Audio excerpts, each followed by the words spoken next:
In the ancient Sanskrit epic, the Mahabharata, we read of a weapon called the Brahmastra. It is described not as a sword or a spear, but as a single, shining projectile released from a reed of grass that holds the power of the universe. When it strikes, it is said to create a column of incandescent smoke and flame, as bright as 10,000 suns, rising in all its splendor. The explosion is said to kill armies, boil rivers, and poison the earth, rendering the land barren and lifeless for generations. For centuries, this was myth, a poet's hyperbole for a devastating weapon. But in our modern age, we read these descriptions of a blinding flash, a mushrooming cloud, and radioactive after effects, and an unsettling shiver runs down the spine. Divine weapon or ancient technology. Is this simply the brilliant imagination of a Bronze Age poet, or is it a haunting folk memory, a distorted echo of some forgotten catastrophe from a civilization far more advanced than we believe possible? This is but one of the countless mysteries woven into the grand tapestry of the Mahabharata, a story that is at once a myth, a history, a spiritual guide, and a profound human drama. We will explore it all together. I'm glad you're here, wishing you peace, rest, and maybe a little historical inspiration before sleep. Take a moment to like the video and subscribe, but only if you genuinely enjoy what I do here. If you feel so inclined, let us know where in the world you're listening from tonight and what time it is for you. It's always nice to know where our little community is settling down for the night. And now, let us begin our journey back to a time of gods and kings on the plains of ancient India. Our story begins in a kingdom that feels as though it has always existed, nestled along the fertile banks of the sacred river Ganga. This was the capital of the Kuru Dynasty, the city of Hastinapura, a place of gleaming white palaces and bustling markets, ruled by the noble king Shantanu. He was a just king, a mighty warrior, and a man who commanded the love of his people.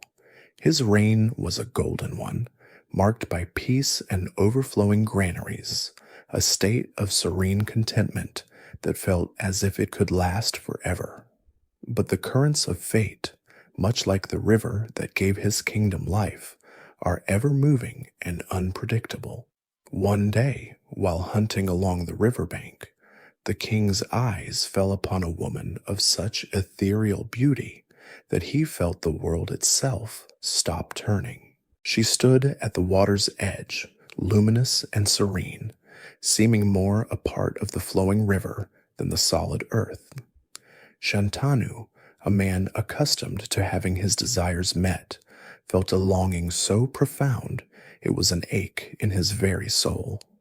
He approached her, and with all the grace a king could muster, he asked for her hand in marriage. The woman, whose name was Ganga, agreed, but her acceptance came with a condition, a strange and absolute clause that should have been a warning. She would be his queen, but he must never, under any circumstances, question her actions or even ask who she was. He must never stand in her way, no matter what she chose to do. The moment he broke this promise, the moment a single word of protest passed his lips, she would leave him forever. In the dizzying grip of his infatuation, Shantanu saw this not as a red flag, but as a small price to pay for a lifetime with this divine creature. He agreed without hesitation, his heart soaring, and brought his new queen back to the palace. The kingdom rejoiced, and for a time their happiness was perfect. Soon a son was born, a beautiful, healthy prince who should have been the culmination of their joy. But Shantanu's bliss was shattered when he watched his queen, his beloved Ganga, take their newborn child, walk calmly to the river, and release him into the churning waters, a silent, almost ritualistic drowning. The king's heart broke, a scream of horror catching in his throat. But he remembered his vow. He remembered the price of questioning her, and the fear of losing her was, in that moment, even greater than his grief. He said nothing. A year later, another son was born, and the horrific scene was repeated, and again a third time, and a fourth. 7 times, a prince was born to the house of Kuru. 7 times, Shantanu watched his queen carry his own flesh and blood to the river and surrender the child to a watery grave. His silence was a torment, a poison that hollowed him out from the inside, leaving him a king in name, but a ghost in his own court, haunted by the tiny faces of the sons he could not save.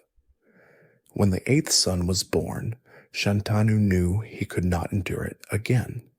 As he watched Ganga rise, the beautiful baby in her arms, and turn towards the river, something inside him finally snapped. He ran to her, stood in her path, and with a voice cracking with the anguish of 7 years, he cried out, "Stop! Who are you, you monster? How can a mother do this to her own children?" He had broken his vow. Ganga stopped, and the serene, distant look on her face was replaced by a profound sadness. She explained that she was the river goddess herself, and that their 8 sons were celestial beings known as the Vasas, who had been cursed by a sage to suffer a mortal life on earth. Her actions, which seemed so monstrous, were in fact acts of mercy, releasing their souls from their mortal prisons almost as soon as they entered them. But this 8th child, she said, was cursed to live a long and arduous life. Because Shantanu had broken his promise, she now had to leave him. But she would not take this last son from the world. Instead, she would take him away to the celestial realms to be raised and educated by the greatest masters, and would one day return him. Then, with the infant in her arms, she vanished. Shantanu was left, a broken man, ruling over a silent, airless kingdom. Many years passed. One day, the now aging king was walking along the same riverbank where he had first met his love and lost his family. There, he saw an astonishing sight. A young man, radiant and powerful, was single-handedly holding back the entire flow of the mighty Ganga with a barrage of perfectly aimed arrows. As the king watched in awe, the river goddess herself appeared from the waters. She presented the young man to Shantanu. This was his son, Devavritas, now grown and a master of scripture, statecraft, and all forms of warfare, having been taught by sages and gods. The joy that filled Shantanu's heart was immense, washing away the grief of decades. He brought his son, the perfect heir, back to Hastinapura and declared him crown prince.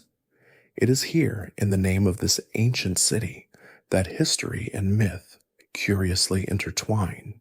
Archaeological digs at a site believed to be the historical Hastinapura have unearthed evidence of a massive flood layer dating to around 800 BCE, an event that matches descriptions later in the epic of the city being destroyed by the Ganga, lending a tantalizing fragment of reality to this legendary place.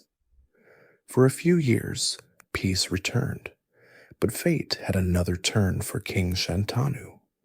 On another hunting trip, he was captivated by a new scent, a divine fragrance that led him to a young woman named Satyavati, the daughter of a simple ferryman.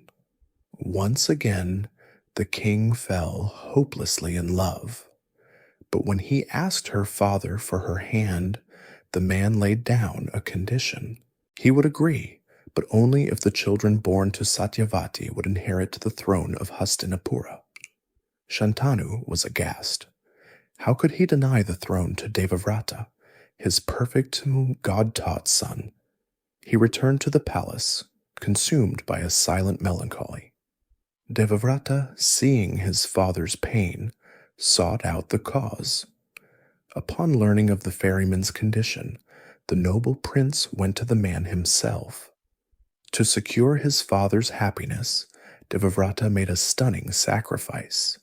He renounced his own right to the throne, but the ferryman was shrewd, pointing out that Devavrata's sons could still challenge the claim. In that moment, to remove all doubt forever, Devavrata made a second, far more profound vow. He swore an oath of lifelong celibacy, ensuring he would have no heirs to contest the throne.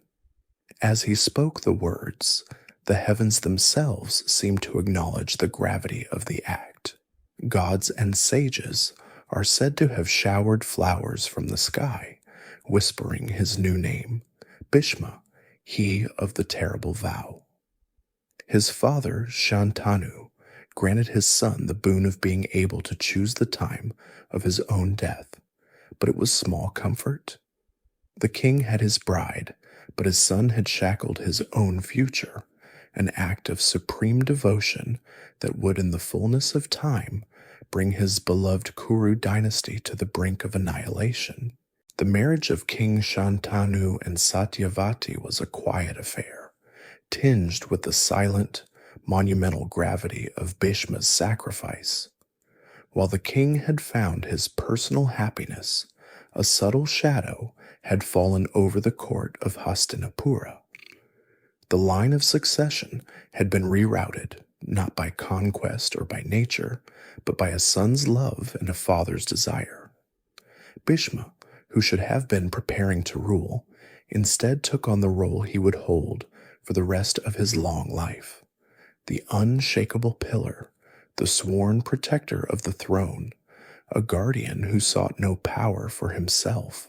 He served his father and his new stepmother with a grace that betrayed no hint of resentment, his vow hardening him into something more than a man, an embodiment of duty itself. Satyavati, for her part, quickly grew into her role as queen. She was no mere fisherman's daughter, but a woman of formidable ambition and intelligence, keenly aware that her family's future depended entirely on her ability to produce an heir who could hold the kingdom together.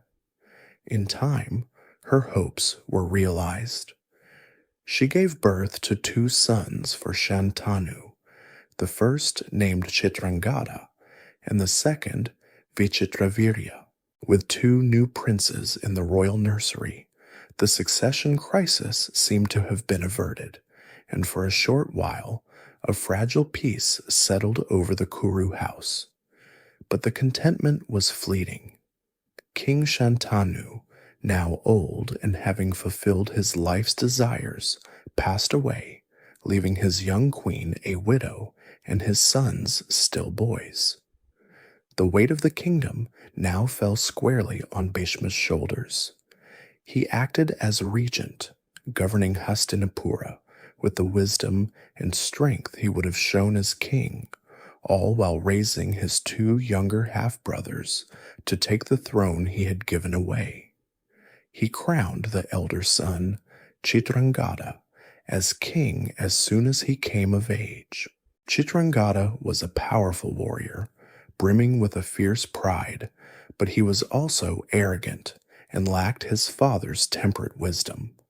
His reign was destined to be a footnote in the dynasty's history. He learned of a powerful Gandharva, a celestial warrior, who shared his name, and in a fit of youthful hubris, he challenged this namesake to a duel, viewing the very existence of another Chitrangada as a personal insult. The battle, fought on the banks of a sacred river, raged for 3 years, a testament to the young king's strength, but it ended with his death. Hastinapura had a king for only a moment before the throne was empty once more. Bhishma, ever patient, now placed the younger brother, Vishitravirya, on the throne. Where Chitrangada had been arrogant and martial, Vishitravirya was his opposite, pale, passive, and far more interested in the luxurious tapestries and fine wines of the palace than in the complex duties of governance. He was a king in title only, perfectly content to let Bhishma handle the tedious business of ruling while he dedicated himself to a life of pleasure. As Vichitravirya entered manhood, the primary duty of the royal house fell to Bhishma once again, finding a suitable queen or queens to ensure the production of the next generation. It was announced that the king of Kashi was holding a Swayamvara for his 3 famously beautiful daughters, Amba, Ambika, and Ambalika. A Swayamvara was a grand ceremony where a princess would choose her own husband from a gallery of assembled royal suitors. It was a test of reputation, charm, and power. Bhishma decided that these 3 princesses would be a perfect match for his weak-willed half-brother, a triple enforced certainty for the continuation of the Kuru line. He rode to Kashi in his war chariot, a stark and aging figure among the crowd of preening young princes, when he, a man who had taken a famous vow of celibacy, announced his intention to compete for the hands of the princesses. A wave of ridicule and mockery rippled through the royal court. The other kings laughed at the old man who came to a wedding ceremony. Bhishma's response was not with words, but with action. In a display of martial prowess that silenced every mocker, he single-handedly challenged the entire assembly of kings and princes. He defeated them all, a whirlwind of righteous fury and unmatched skill. He then lifted the 3 terrified princesses into his chariot, announcing to the stunned hall that he was not claiming them for himself, but had won them by right of conquest for his brother, the king of Hastinapura. It was a brutal, efficient, and deeply humiliating power play. However, on the journey back, the eldest princess, Amba, spoke to him with courage. She confessed that she had already lost her heart to another, King Salva, and had intended to choose him at the ceremony. Bhishma, as a man of dharma, respected her plea. He honorably sent her to Salva, escorted with all dignity. But the humiliated King Salva would not have her. "You were won by another man," he declared coldly. "You are a prize he held in his hands. I cannot accept you now." She was, in his eyes, damaged goods. Crushed by this rejection, Amba returned to Bhishma and demanded that he now marry her himself. After all, he was the one who had abducted her. He was the one who had won her. It was his duty to take responsibility for the life he had ruined. Here, Bhishma found himself trapped in a prison of his own making. His vow of celibacy was absolute. It could not be bent, not for pity, not for justice, not even to right a terrible wrong he had caused. He refused. Amba, rejected by her beloved, rejected by her captor, and with her reputation destroyed, was left with nothing but a burning, all-consuming hatred for the man who had placed his rigid oath above her life. She swore that she would be the cause of his death, if not in this life, then in the next. It was a curse that would hang over Bhishma for the rest of his days. Meanwhile, her 2 sisters, Ambika and Ambalika, were duly married to King Vichitravirya. But the young king, possessing three of the most beautiful women in the world, gave himself over completely to sensual indulgence. His frail constitution could not withstand his excesses, and shortly after his wedding he grew sick with consumption and wasted away, dying without leaving either of his queens with child. The throne of the great Kuru dynasty was empty. Both of Satyavati's sons were dead, and the royal line faced utter extinction. The queen mother was frantic. Her grand ambition, for which Bhishma had sacrificed his life's happiness, had crumbled into dust. In her desperation, she went to Bhishma and begged him, pleaded with him to finally set aside his vow. She asked him to perform his duty to the family by taking his brother's widows and fathering the heirs the kingdom so desperately needed. This practice, known as niyoga, was a recognized, if rare, custom in ancient Indian society for just such an emergency, a sort of proto-surrogacy to prevent a family line from dying out. It was a socially sanctioned way out of their crisis. But for Bhishma, there was no way out. His vow was not a policy, it was his soul. He would rather see the kingdom turn to dust than break the word he had given. He refused, politely but absolutely. Shattered by his refusal, and seeing no other path, Satyavati was forced to play her final, secret card. She confessed to Bhishma that long ago, before she had ever met King Shantanu, she had an encounter with a great and powerful wandering sage named Parashara. From that union, a son was born, a boy she had to give up, who had grown to become a sage of immense power and wisdom himself. This son, whose name was Vyasa, was a man of the forest, an ascetic covered in ash, and he was the only one left who carried the blood of her line. With the future of the dynasty hanging by a single thread, Satyavati summoned her long-lost hermit son to the gleaming palace of Hastinapura to perform the sacred rite of niyoga and father children on the two widowed queens. The fate of the Kurus now rested not on a king or a warrior, but on a mysterious sage emerging from the wilderness to answer his mother's desperate call. Into the perfumed marble halls of the Hastinapura palace walked a man who seemed to be composed of the very wilderness he had left behind. The sage Vyasa, summoned by his mother, Queen Satyavati, was a vision of raw ascetic power. His skin was darkened by the sun and wind, his beard and hair were long and matted, and his eyes burned with an intensity that saw through worldly illusions. He was a stark, unsettling contrast to the courtly softness around him, a piece of jagged, primordial reality dropped into a carefully constructed fantasy of power. Satyavati, her ambition overriding any sense of decorum, explained the desperate situation. The royal line was broken, and he, her firstborn son, was the only one with the blood rights to mend it.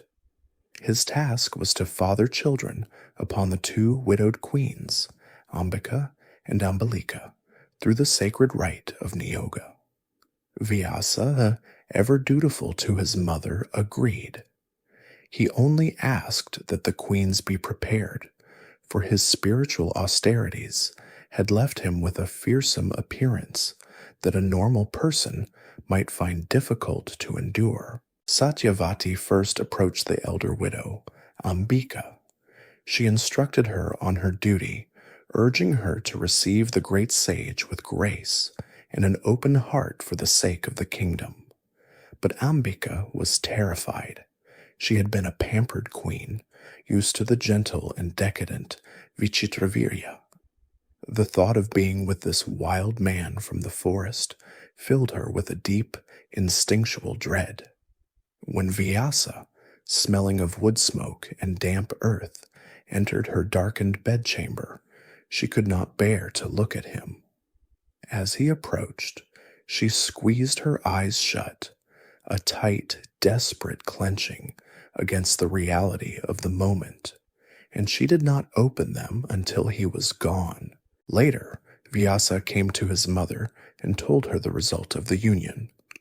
"Ambika will bear a magnificent son," he said, "a boy who will have the strength of 100,000 elephants."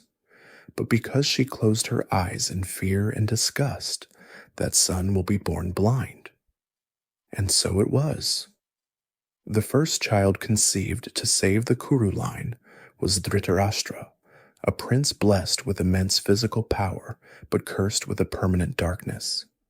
Dismayed that the future king would be blind, Satyavati resolved to try again. She went to the younger queen, Ambalika, and sternly warned her of her sister's mistake. "You must remain calm," she commanded. "Welcome the sage with a composed mind and an open heart for the future of our house." Ambalika promised she would, but her resolve melted into terror the moment Vyasa entered her room. She did not shut her eyes like her sister, but as the fearsome sage approached her, a wave of pure fright washed over her, and all the blood drained from her face, leaving her ashen and pale as a corpse. When Vyasa met with his mother again, his prophecy was just as precise. "Your second grandson will be a great man," he announced, "a renowned warrior and a noble king who will conquer the world." But because his mother turned pale with terror, he will be born with a pale complexion and will be plagued by ill health his entire life. This child was named Pandu, the Pale. Satyavati was still not satisfied. She had one blind grandson and one sickly one. She needed a perfect heir. She ordered the elder queen, Ambika, to prepare for a second visit from the sage. But Ambika was too traumatized by the first encounter to even consider a second. Unwilling to go through the ordeal again, but too frightened to refuse the queen mother, she devised a deception. She took her most beautiful and loyal maidservant, a woman of the servant caste, dressed her in the queen's own fine silks and jewels, and sent her to Vyasa's chamber in her stead.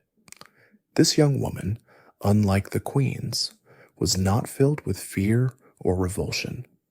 She saw Vyasa not as a fearsome ascetic, but as a holy man performing a sacred duty. She approached him not with terror, but with reverence and respect, and received him with a calm and gentle grace. Vyasa was deeply pleased by her piety and dignity. He later informed his mother of the deception, but he was not angry. "Because of Ambika's disobedience, she will have no second son," he declared. "But this virtuous maidservant will bear a child who will become the wisest man of his age. He will be a master of ethics and justice, the very incarnation of dharma on earth. However, as his mother is of the servant caste, he will not be a king, but will serve the crown as its minister and conscience." This third son was named Vidura.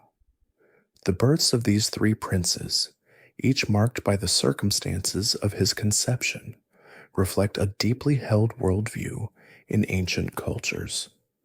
Physical attributes and birth defects were rarely seen as mere biological chance. They were omens, external signs of an internal or spiritual state. Dhritarashtra's blindness was a physical manifestation of his mother's willful ignorance and fear.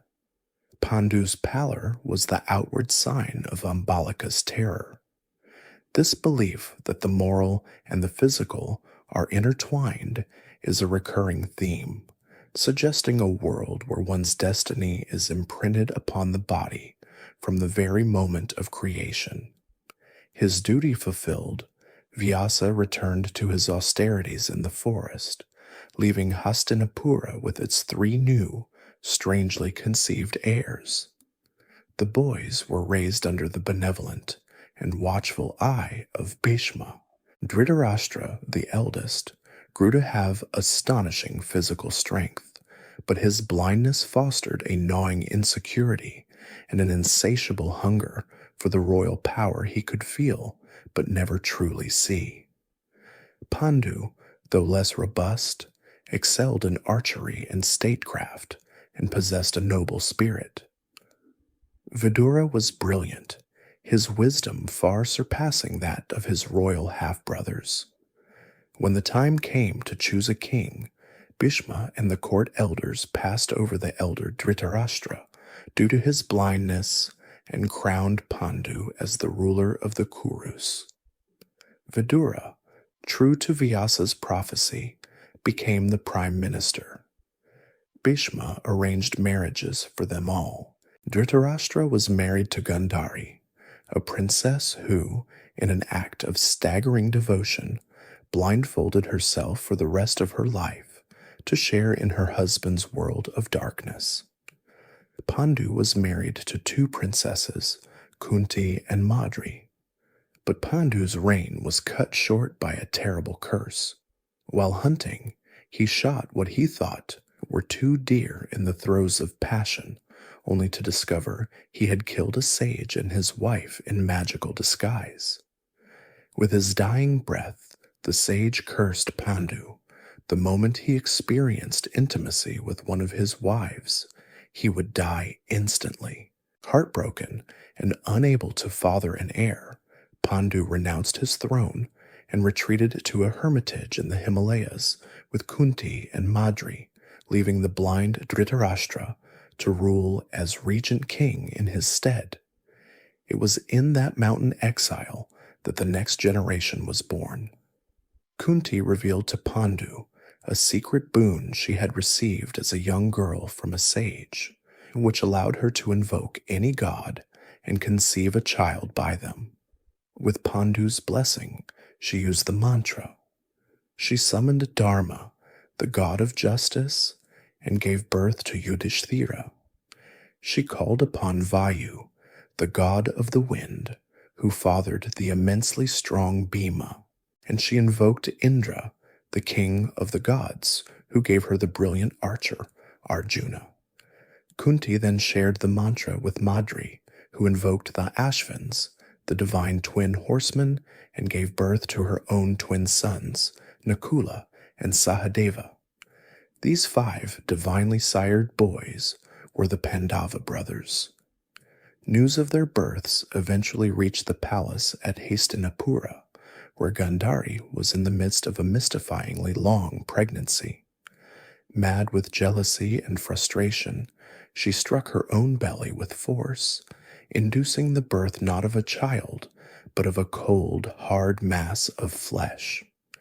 Just as the court was about to dispose of it, the sage Vyasa appeared once more. He instructed that the lump be carefully divided into 101 pieces.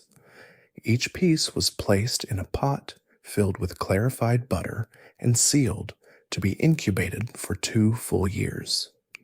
At the end of that time, the pots were opened. From them emerged 100 sons and 1 daughter. The very first to be born was Duryodhana, whose first cry was like the braying of a jackal, a terrible omen that the court advisors begged the king to heed. They urged Dhritarashtra to abandon the child, but the blind king's love for his firstborn was too strong. And so began the lives of the 100 Kaurava brothers, born not of flesh, but from a bizarre, almost alchemical process. The stage was now set. 2 sets of cousins, born of miracle and magic, destined to vie for the throne of a single kingdom. For a time, the Himalayan hermitage was a sanctuary. The 5 young Pandava brothers grew up in a world of sun-dappled forests and the gentle murmur of mountain streams, sheltered from the complex intrigues of the court they had never known.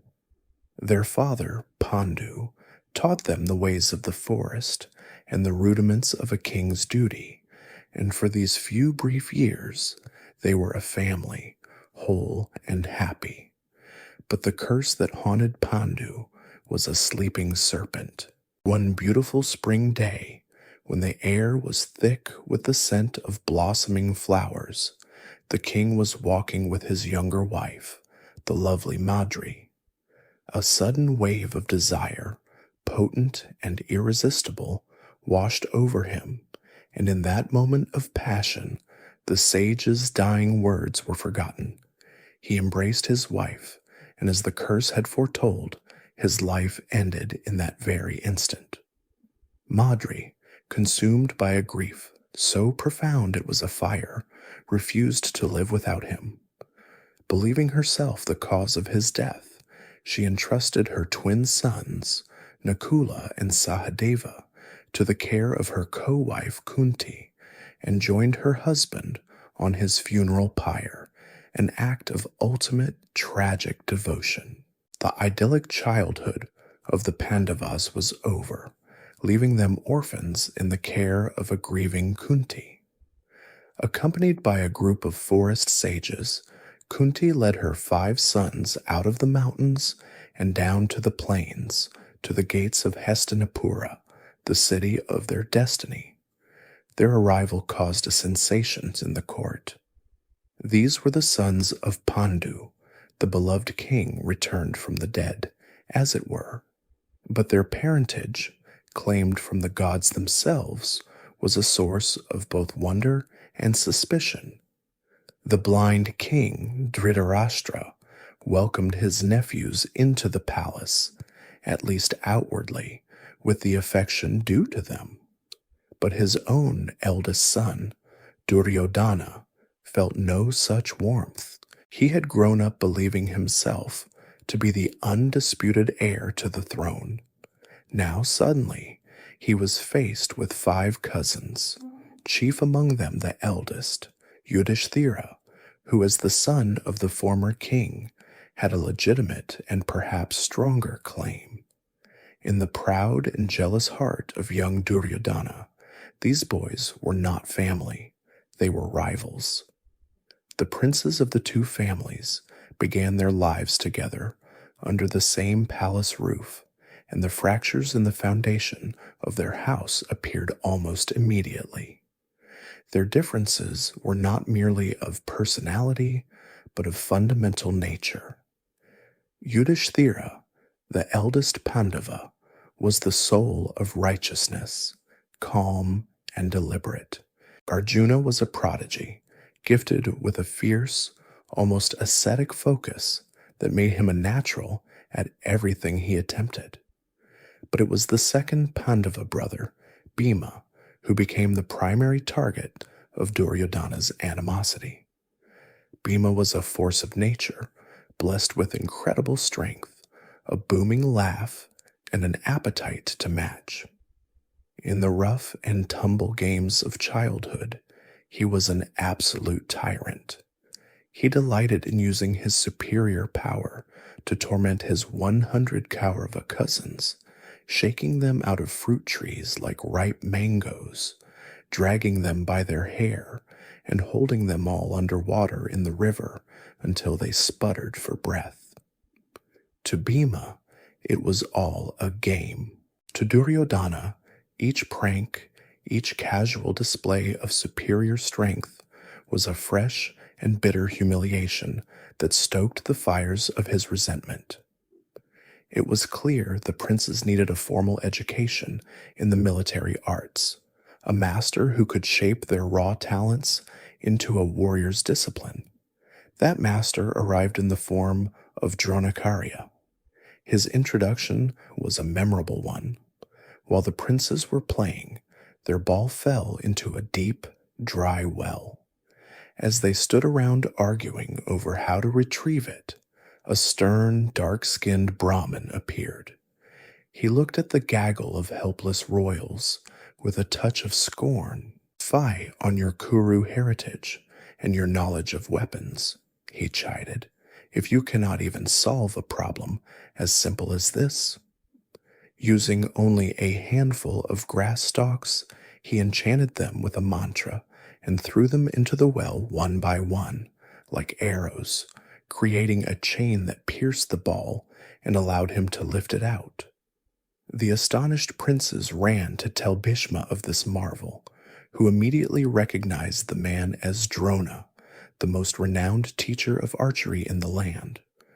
Drona was hired on the spot, but he carried his own burden of resentment. He had once been humiliated by his childhood friend Drupada, now a king, who had spurned his request for aid. Drona agreed to teach the princes, but he named his price, his guru Dakshina. When their training was complete, they would lead the army of Hastinapura against King Drupada and deliver him to Drona in chains. Drona's academy was a crucible. He was a brilliant but demanding teacher, and his favoritism towards Arjuna was immediate and obvious. He saw in the third Pandava an unmatched talent, a blazing focus, and a deep reverence for the art of archery that mirrored his own. In the famous test of the wooden bird, he asked each student to take aim and describe what they saw. Duryodhana and the others described the tree, the branch, its leaves, the bird itself. Only Arjuna, when asked, replied, "I see only the eye of the bird." This singular focus, Drona declared, was the mark of a true archer. This praise, and the deep bond forming between master and student, further poisoned Duryodhana's mind with jealousy. This educational model, the Gurukula system, was the historical reality of ancient India. It was an immersive apprenticeship where a student lived with their teacher, serving them and learning all aspects of life, not just a specific skill. The bond was sacred, and the Guru Dakshina, the final act of repayment, was a contract of the soul. Drona's demand for revenge was an extreme but potent example of how deeply personal this educational pact could be. As the years of training went on, Duryodhana's jealousy curdled into a murderous hatred, focused squarely on the one who physically oppressed him the most, Bhima. He resolved to eliminate his cousin. Feigning a newfound spirit of friendship, he organized a grand picnic for all the princes at a beautiful spot along the river Ganga. There was swimming, games, and a magnificent feast.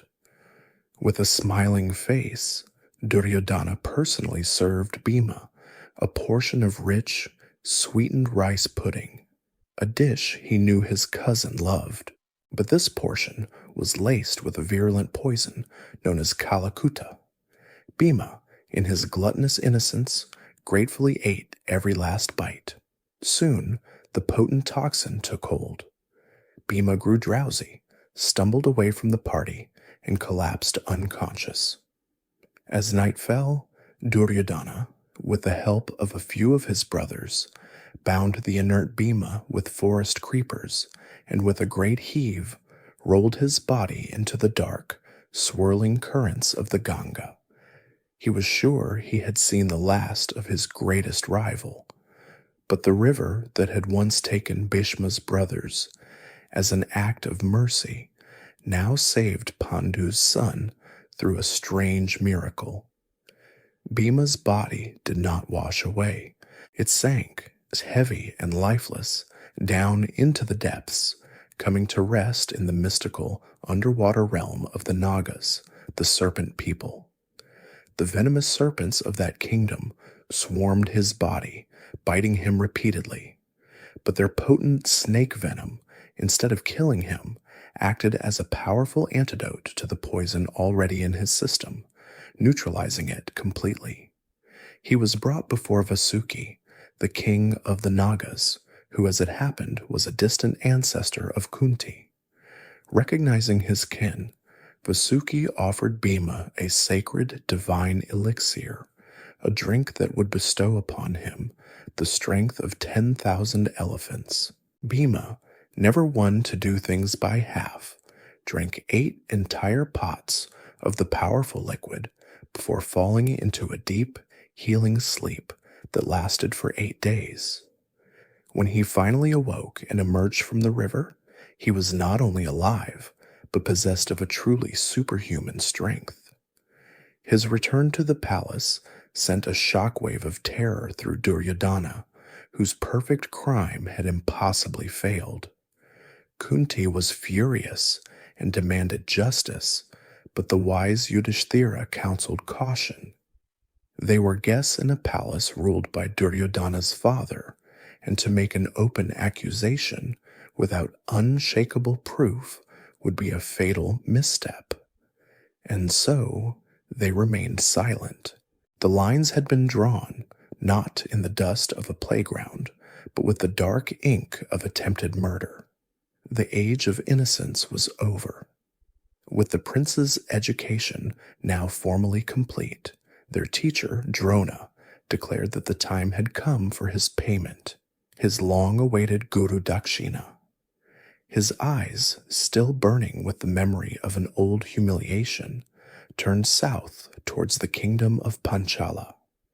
He ordered his students, now a formidable company of young warriors, to march upon the kingdom of his old enemy, King Drupada, and to bring the king back to him in chains. The Kaurava brothers, led by an eager and arrogant Duryodhana, charged into the attack first. They fought with the brute force of a mob, each prince seeking his own glory, and their chaotic assault was easily repelled by the disciplined Panchala army. They returned to Drona in failure. Then it was the Pandavas' turn. Led by Arjuna, they moved with the lethal grace of a coordinated unit. They shattered the Panchala defenses, and Arjuna, in a breathtaking display of skill, sought out King Drupada on his war elephant, disabled his guards, and defeated the king in single combat. True to their word, they bound Drupada and presented him to their master. Drona savored his moment of triumph, taunting the captive king who had once denied their friendship. Then, with a gesture of calculated magnanimity, he declared he would take half of Drupada's kingdom and graciously return the other half, forcing his old friend into the humiliating position of being his equal. Drona had his revenge, but in doing so, he had merely planted a new, more virulent seed of hatred. Drupada would now dedicate the rest of his life to a single purpose, finding a way to kill Dronakarya. With this martial victory confirming the success of their education, a grand public exhibition was arranged in Hastinapura. It was a tournament, a festival, a spectacular piece of political theater designed to showcase the prince's skills before the entire citizenry. The capital buzzed with excitement. A massive arena was constructed, and on the appointed day, it was filled to overflowing with commoners, nobles, and visiting royalty, all eager to see the next generation of Kuru leaders. The air was festive, but thick with an undercurrent of tension. This was more than just a sports day. It was an audition for the throne. One by one, the princes demonstrated their prowess with swords, spears, and chariots. The simmering animosity between the two factions quickly boiled to the surface when Duryodhana and Bhima were called for a duel with the mace. Their contest immediately shed any pretense of being a demonstration. It was brutal and personal. Every blow was delivered with genuine fury, and the crowd watched in stunned silence as the two cousins fought with a hatred that was terrifyingly real. Drona, seeing that they were moments away from a fatal conclusion, had to personally step in and force them apart. The final act of the day was reserved for Arjuna, Drona's prized student. What followed was a display that bordered on the magical. Arjuna was not just a warrior, he was an artist of destruction. Using the divine weapons, the astras, gifted to him by his teacher, he commanded the elements. With one arrow, he created a raging fire. With another, he summoned a torrent of water to extinguish it. He made mountains appear and then vanish. He moved with a speed and grace that seemed otherworldly. The crowd was utterly spellbound, roaring its approval. This was not just a prince. This was a hero, a legend in the making. In the royal gallery, Kunti's heart swelled with a fierce maternal pride. The blind king Dhritarashtra, however, felt a bitter pang of jealousy. His sons were strong, but they were not this. They were not divine. In that moment, it was clear to all who would inherit the future of Hastinapura. But the future is never so certain. Just as Drona was about to declare the tournament over and proclaim Arjuna the victor, a sound like a clap of thunder echoed from the main entrance of the arena. All eyes turned as a new figure strode onto the field. He was tall and impossibly handsome, with a bearing of such innate confidence that he seemed to outshine the sun itself. He wore a set of golden armor that appeared to be fused to his skin and brilliant golden earrings that captured the light. His name was Karna. With a voice that carried to every corner of the vast arena, he challenged the proceedings. Arjuna's accomplishments, he boomed, were nothing remarkable. He declared that he could perform every feat Arjuna had displayed, and more. A hush fell over the crowd as Karna, with a slight, almost dismissive smile, picked up a bow. Effortlessly, he replicated every single one of Arjuna's seemingly impossible feats, matching him skill for divine skill. He then turned to Arjuna, his eyes flashing, and issued a formal challenge to single combat to settle the matter of who was the greater warrior here and now. Arjuna, his pride stung, readily accepted. But as the two rivals prepared to fight, the elderly master Kripacharya intervened. Protocol, he insisted, must be observed. A duel of this magnitude could only be fought between equals. Arjuna was a prince of the Kuru line. Who, he demanded, was Karna? What was his lineage? What kingdom did his father rule? A shadow passed over Karna's brilliant face. He stood silent, his head bowed, unable to answer. He was the son of a charioteer named Adiratha. He was of the Sudha caste, a mix of warrior and servant, a station far below the royal Kshatriya class. He was a commoner, and on that basis alone, he was publicly shamed and deemed unworthy to even fight the prince. This moment cuts to the heart of a central conflict within the epic and within Indian society itself. The rigid structure of the caste system, or Varna, was a man's worth determined by his birth, jati, or by his innate qualities and actions, guna. Karna, with all his power, skill, and nobility of spirit, was shackled by the circumstances of his birth, a tragic embodiment of this timeless debate. As Karna stood in the center of the arena, paralyzed by this public humiliation, one man saw not a crisis, but an opportunity. Duryodhana, who just moments before had been consumed with envy for Arjuna, now saw his salvation. Here was a warrior who could match his rival, a man burning with the same feeling of being wronged and undervalued that Duryodhana felt every day. In a stroke of political genius, Duryodhana strode forward. If a crown was all that was needed for Karna to be considered Arjuna's equal, he announced to the stunned assembly, then a crown he shall have. Calling for the sacred waters, Duryodhana himself performed a makeshift coronation, anointing Karna and proclaiming him the king of Anga, a territory of the Kuru Empire. In an instant, Karna was no longer a commoner, but a king, his status problem erased. More than that, he was now bound to Duryodhana by a debt of loyalty that could never be broken. For the first time in his life, Karna had been judged not by his birth, but by his worth, and his gratitude to the man who gave him that recognition would be absolute. Just then, his foster father, the elderly charioteer Adiratha, stumbled into the arena, weeping with joy for his son's sudden elevation. Without hesitation, Karna, the new king, bowed deeply and touched his father's feet in a traditional sign of respect.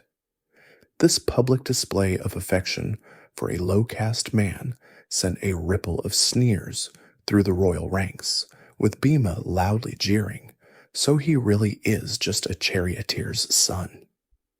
But high up in the royal gallery, Kunti had seen it all in a state of frozen horror.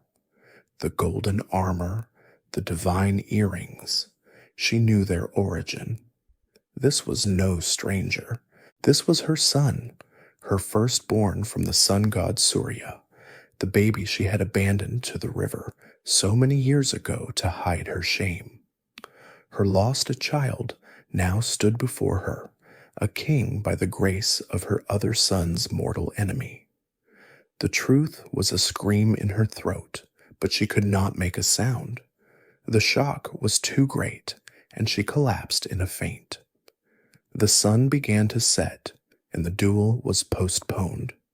But the day had ended with a far more significant result. The allegiances were now set in stone.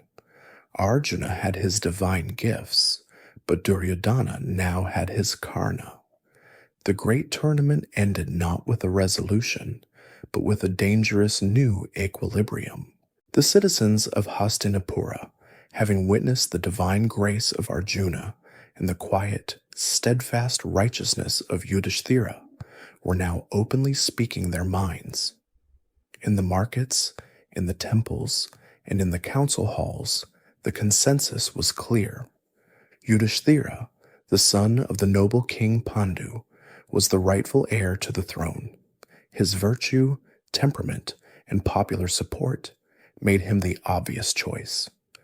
The blind king Dhritarashtra heard these whispers, and they tormented him. His duty, his dharma, was to heed the will of the people and the law of succession, which favored his nephew, but his heart was hopelessly bound by his deep, foolish love for his own son, the ambitious and increasingly bitter Duryodhana. This indecision paralyzed him, creating a vacuum of leadership that his malevolent son was all too eager to fill. For Duryodhana, this was not a political debate. It was a crisis. Aided by the venomous whispers of his new champion, Karna, and the cunning counsel of his maternal uncle Shakuni, he saw the Pandavas' soaring popularity as an existential threat. They could not be allowed to win the hearts of the people. They had to be removed from the board entirely. Late one night, Duryodhana went to his father's chambers. With a passion that bordered on hysteria, he poured out his fears and resentments. He painted a picture of the Pandavas as cunning and power-hungry, wolves in sheep's clothing, who would surely usurp the throne and cast him and his 99 brothers into poverty and exile. He argued that as the son of the currently reigning monarch, the throne was his by right. Shakuni, a master of psychological manipulation, was there to add his own subtle poisons, framing the Pandavas' virtue as a clever deception and Duryodhana's ambition as a son's rightful inheritance. Together, they proposed a plan, not an open attack which would turn the populace against them, but a subtle, temporary solution. They would send Kunti and her sons away to the beautiful and remote city of Varanavata under the pretext of attending a grand festival in honor of the god Shiva. It would be a vacation, a diplomatic mission. It would also get them out of the capital, away from the public eye, giving Duryodhana the time and space he needed to consolidate his power and secure his claim to the throne. Dhritarashtra, weak-willed and easily swayed by the son he could not bear to deny, finally relented. He summoned Yudhishthira, and with a voice full of false enthusiasm, extolled the virtues of Varanavata, the beauty of its temples, the devotion of its people, the grandeur of the upcoming festival. He framed the journey as an honor, a chance for the Pandavas to represent the Kuru house.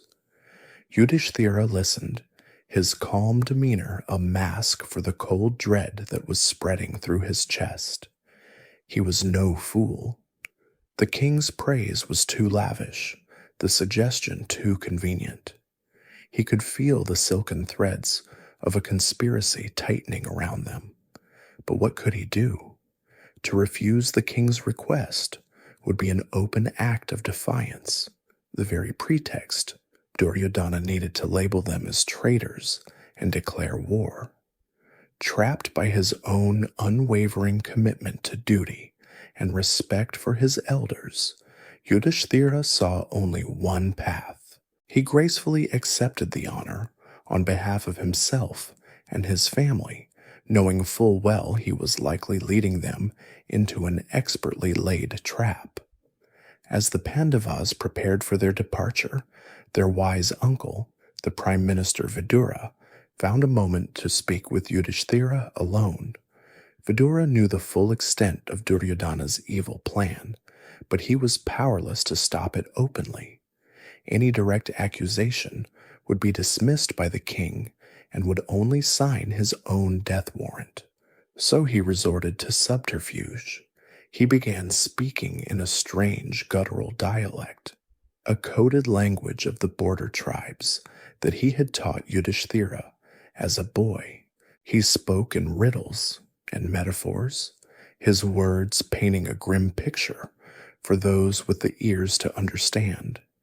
He warned that a weapon not made of steel can still kill, that a fire that consumes an entire forest can be survived by the clever creature that lives in a hole in the ground. He spoke of knowing the direction of the stars, to find one's way in the darkness, and urged his nephew to be ever vigilant, especially of fire. He ended by telling him that a friend would come to them, a man who knew how to dig.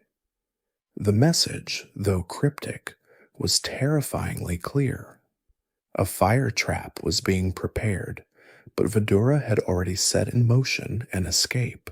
Meanwhile, Duryodhana's chief architect and sycophant, a man named Purachana, had been sent ahead to Varanavata with a single, monstrous task.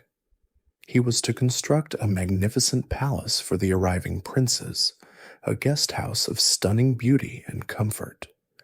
But this palace, ironically named Shiva Bhavana, or the House of Auspiciousness, was engineered for death. Its walls were built from a devil's mixture of lacquer, hemp, hay, and resin. Its foundations were laced with jute fibers, soaked in clarified butter or ghee. Every beam, every floorboard, every decorative carving was made of the most flammable materials known, all cleverly concealed beneath a thin veneer of clay and plaster to appear solid and safe. It was, in effect, a beautifully furnished, artistically rendered tinderbox. The use of lac, a resinous secretion, was a particularly insidious touch. It was a common material in ancient India, used for dyes and varnishes, so its scent wouldn't be entirely out of place. But in these quantities, it turned the entire structure into a form of solid fuel. The palace was not a home, it was a bomb, waiting for a spark. Upon arriving in Varanavata, the Pandavas were greeted with cheers and escorted by the unctuously welcoming Purachana to their new home. Yudhishthira, on high alert from Vidura's warning, walked through the gleaming halls and immediately knew his fears were founded. There was a faint, cloying, waxy smell in the air. Bhima, with his keen senses, confirmed it, pressing a thumbnail into a wall and feeling the telltale softness of the lac beneath the plaster. They were living inside their own funeral pyre. They decided their only hope was to lull their captor into a false sense of security. They acted as if they noticed nothing, praising Purachana for the palace's beauty and settling into a routine of hunting and exploring by day, and feasting and sleeping in the death trap by night. True to Vidura's word, a man soon arrived, a miner who sought them out in secret. He carried a message from their uncle and a plan. For months, while the Pandavas maintained their charade, this man dug, carving a wide tunnel that began in the very center of the palace and snaked its way underground, out beyond the city walls to the safety of a dense forest on the riverbank. As the tunnel neared completion, Purachana grew confident. He saw the Pandavas living a life of carefree leisure and decided the time was right to spring the trap. He informed Duryodhana that he would set the house ablaze on the next new moon, when the darkness would cover his crime.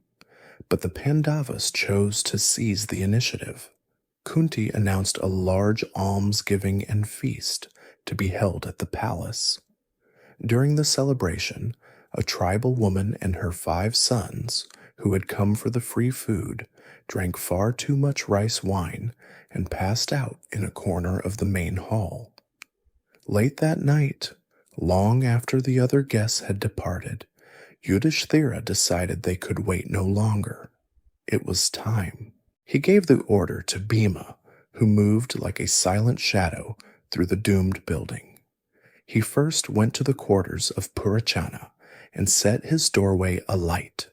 Then he set fires at several other key points throughout the palace. The structure, designed to burn, erupted into a violent, roaring inferno in a matter of seconds. As the flames clawed at the night sky, the 5 brothers and their mother slipped into the mouth of the tunnel, plunging into the cool, dark earth as the house of wax collapsed into a mountain of ash above them, taking their would-be murderer and 6 innocent, unknown souls with it. Deep beneath the earth, the Pandavas and their mother scrambled through the darkness of the freshly dug tunnel, the muffled roar of the inferno that consumed their prison, a terrifying rumble above them. They emerged into the cool night air of the forest, gasping for breath, their faces smeared with soot, the acrid smell of their own funeral clinging to their clothes. The grand palace, their royal status, their very identities, all of it had been turned to ash. They were fugitives now, stripped of everything but the will to survive. The flight was grueling. Kunti and her sons, unused to such hardship, soon found their strength failing them. It was Bhima, his body thrumming with the power of the Naga's elixir, who became their vessel of escape. Hoisting his mother onto his shoulders, placing the twins, Nakula and Sahadeva, on his hips, and tucking Yudhishthira and Arjuna under his arms, he crashed through the dense undergrowth with the force of a stampeding elephant, carrying the entire weight of his family's future on his back. Back in Hastinapura, the news from Varanavata was met with a carefully orchestrated performance of sorrow. When the charred remains of the tribal woman and her 5 sons were discovered in the ruins, they were immediately identified as Kunti and the Pandavas. The city was plunged into mourning. King Dhritarashtra wept openly for the nephews he had condemned to death, and Duryodhana put on a convincing show of a grieving cousin. Only Vidura, who knew the truth, understood the grim reality of the Pandavas' situation, while Bhishma and Drona felt the genuine sharp pain of loss for the brilliant young men they had loved and trained. The world believed the Pandavas were dead, a tragic accident that conveniently cleared Duryodhana's path to the throne. Meanwhile, deep in a forbidding forest, the exhausted fugitives had finally collapsed into sleep, all except for Bhima, who stood guard. Their presence did not go unnoticed. A cannibalistic Rakshasa named Hidimba, a monstrous, foul-smelling creature of the deep woods, caught the scent of human flesh on the wind. He dispatched his sister, Hidimbi, to lure the mortals into his cooking pot. Hidimbi was a Rakshasi, and she too possessed the fearsome power of her kind, but she also hid the ability to shapeshift into a human form of breathtaking beauty. When she crept through the trees and laid her eyes upon the powerfully built Bhima standing vigil, her predatory mission was instantly forgotten, replaced by an overwhelming infatuation. She approached him not as a monster, but as a lovely maiden, her voice a soft whisper in the night. She warned him of her brother's gruesome appetite and pleaded with him to take his family and escape with her. Bhima, ever the protector, scoffed at the idea of running from a mere demon. His refusal to flee was soon justified by the arrival of Hidimba himself, a creature of nightmare with glowing red eyes and fangs like daggers, roaring with fury at his sister's betrayal. A colossal battle erupted between the prince and the monster. The two combatants tore up trees to use as clubs, their blows shaking the very earth. But the Rakshasa, for all his demonic power, was no match for the man with the strength of 10,000 elephants. Bhima toyed with him, exhausted him, and then with a final brutal display of force, he broke Hidimba's body in 2. The commotion had awakened the rest of the family, who emerged from their slumber to the sight of a dead monster and a beautiful woman weeping beside Bhima. Hidimbi, now free from her terrifying brother, fell at Kunti's feet and begged for her son's hand in marriage. The Pandavas were taken aback, but they were also pragmatic. They were alone and vulnerable in a world that thought them dead. An alliance with a powerful supernatural being had its strategic advantages. Yudhishthira and Kunti agreed to the strange union, but with conditions. Bhima would remain with her only until she bore him a son, and he must spend his days with his brothers, returning to her only at night. Hidimbi joyfully agreed. Such was her magical nature that she conceived and gave birth to a son that very same day. The child, named Gatotkacha, was born a full-grown, bald-headed giant, a formidable warrior who was half god, half Rakshasa. Possessing his mother's magical powers and his father's strength, he swore a solemn oath to his father and uncles that he would come to their aid whenever they had need of him. Then he and his mother bid farewell and vanished into the sky, leaving the Pandavas to continue their journey alone. This encounter with the Rakshasas prompts a fascinating question. In the epic, They are supernatural demons, but some historians and anthropologists theorize that these stories could be allegorical accounts of the interactions between the migrating Aryan peoples and the indigenous, often forest-dwelling, tribal populations of ancient India. The monstrous aspects might be a form of propaganda depicting the unfamiliar tribal cultures as savage and demonic. But stories like Hidimbi's, which feature romance and intermarriage, suggest a more complex relationship of both conflict and assimilation. Deciding that their best hope for survival lay in complete anonymity, the Pandavas adopted the guise of wandering Brahmin ascetics. They matted their hair, dressed in simple robes, and carried begging bowls, subsisting on the charity of villagers as they traveled the country on foot. This period of poverty and humility was a stark contrast to their pampered palace upbringing, a crucible that burned away their princely arrogance and forged a new, more profound character.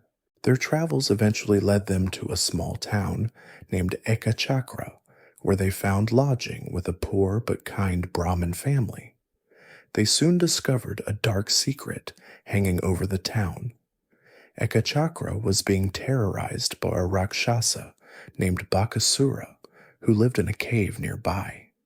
Years ago, the town had struck a grim bargain with the monster to prevent him from randomly devouring them. Each week, the villagers would send him an enormous cart piled high with food. The driver who delivered the cart would also become part of the meal. One evening, the Pandavas heard the sound of terrible weeping from their hosts. Kunti went to inquire and learned that it was their family's turn to provide the tribute to Bakasura. The Brahmin, his wife, and his children were arguing over which of them should make the noble sacrifice. Kunti, her heart moved with compassion, did not hesitate. She told the distraught family to cease their tears. Her son Bhima, she declared, would take their place and deliver the cart. The Brahmin was horrified at the thought of sending a guest to his death, but Kunti was firm, her faith in Bhima's power absolute. This was their duty, she explained, a repayment for the shelter they had received. Bhima, naturally, was delighted at the prospect of another fight and all the food he could eat. The next morning, he set off with the cart, but instead of driving it directly to the cave, he stopped it in a grove and with a defiant grin proceeded to leisurely eat the entire tribute himself. Bakasura, his stomach rumbling, eventually emerged from his cave, enraged to find a human casually feasting on his dinner. With a roar that shook the trees, the monster attacked, and Bhima met him with a laugh. The battle was short and decisive.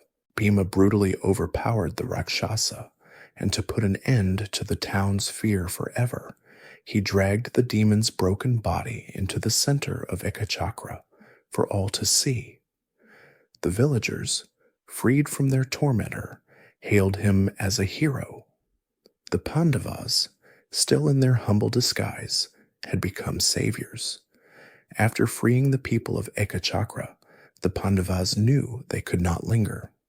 The story of the Brahmin who single-handedly killed a Rakshasa was the kind of tale that traveled fast, and fame, for them, was a mortal danger.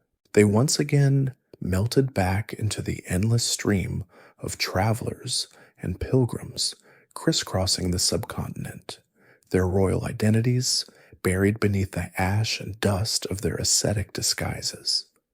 As they wandered, a new story began to reach their ears, a buzz of excitement that passed from one group of travelers to the next.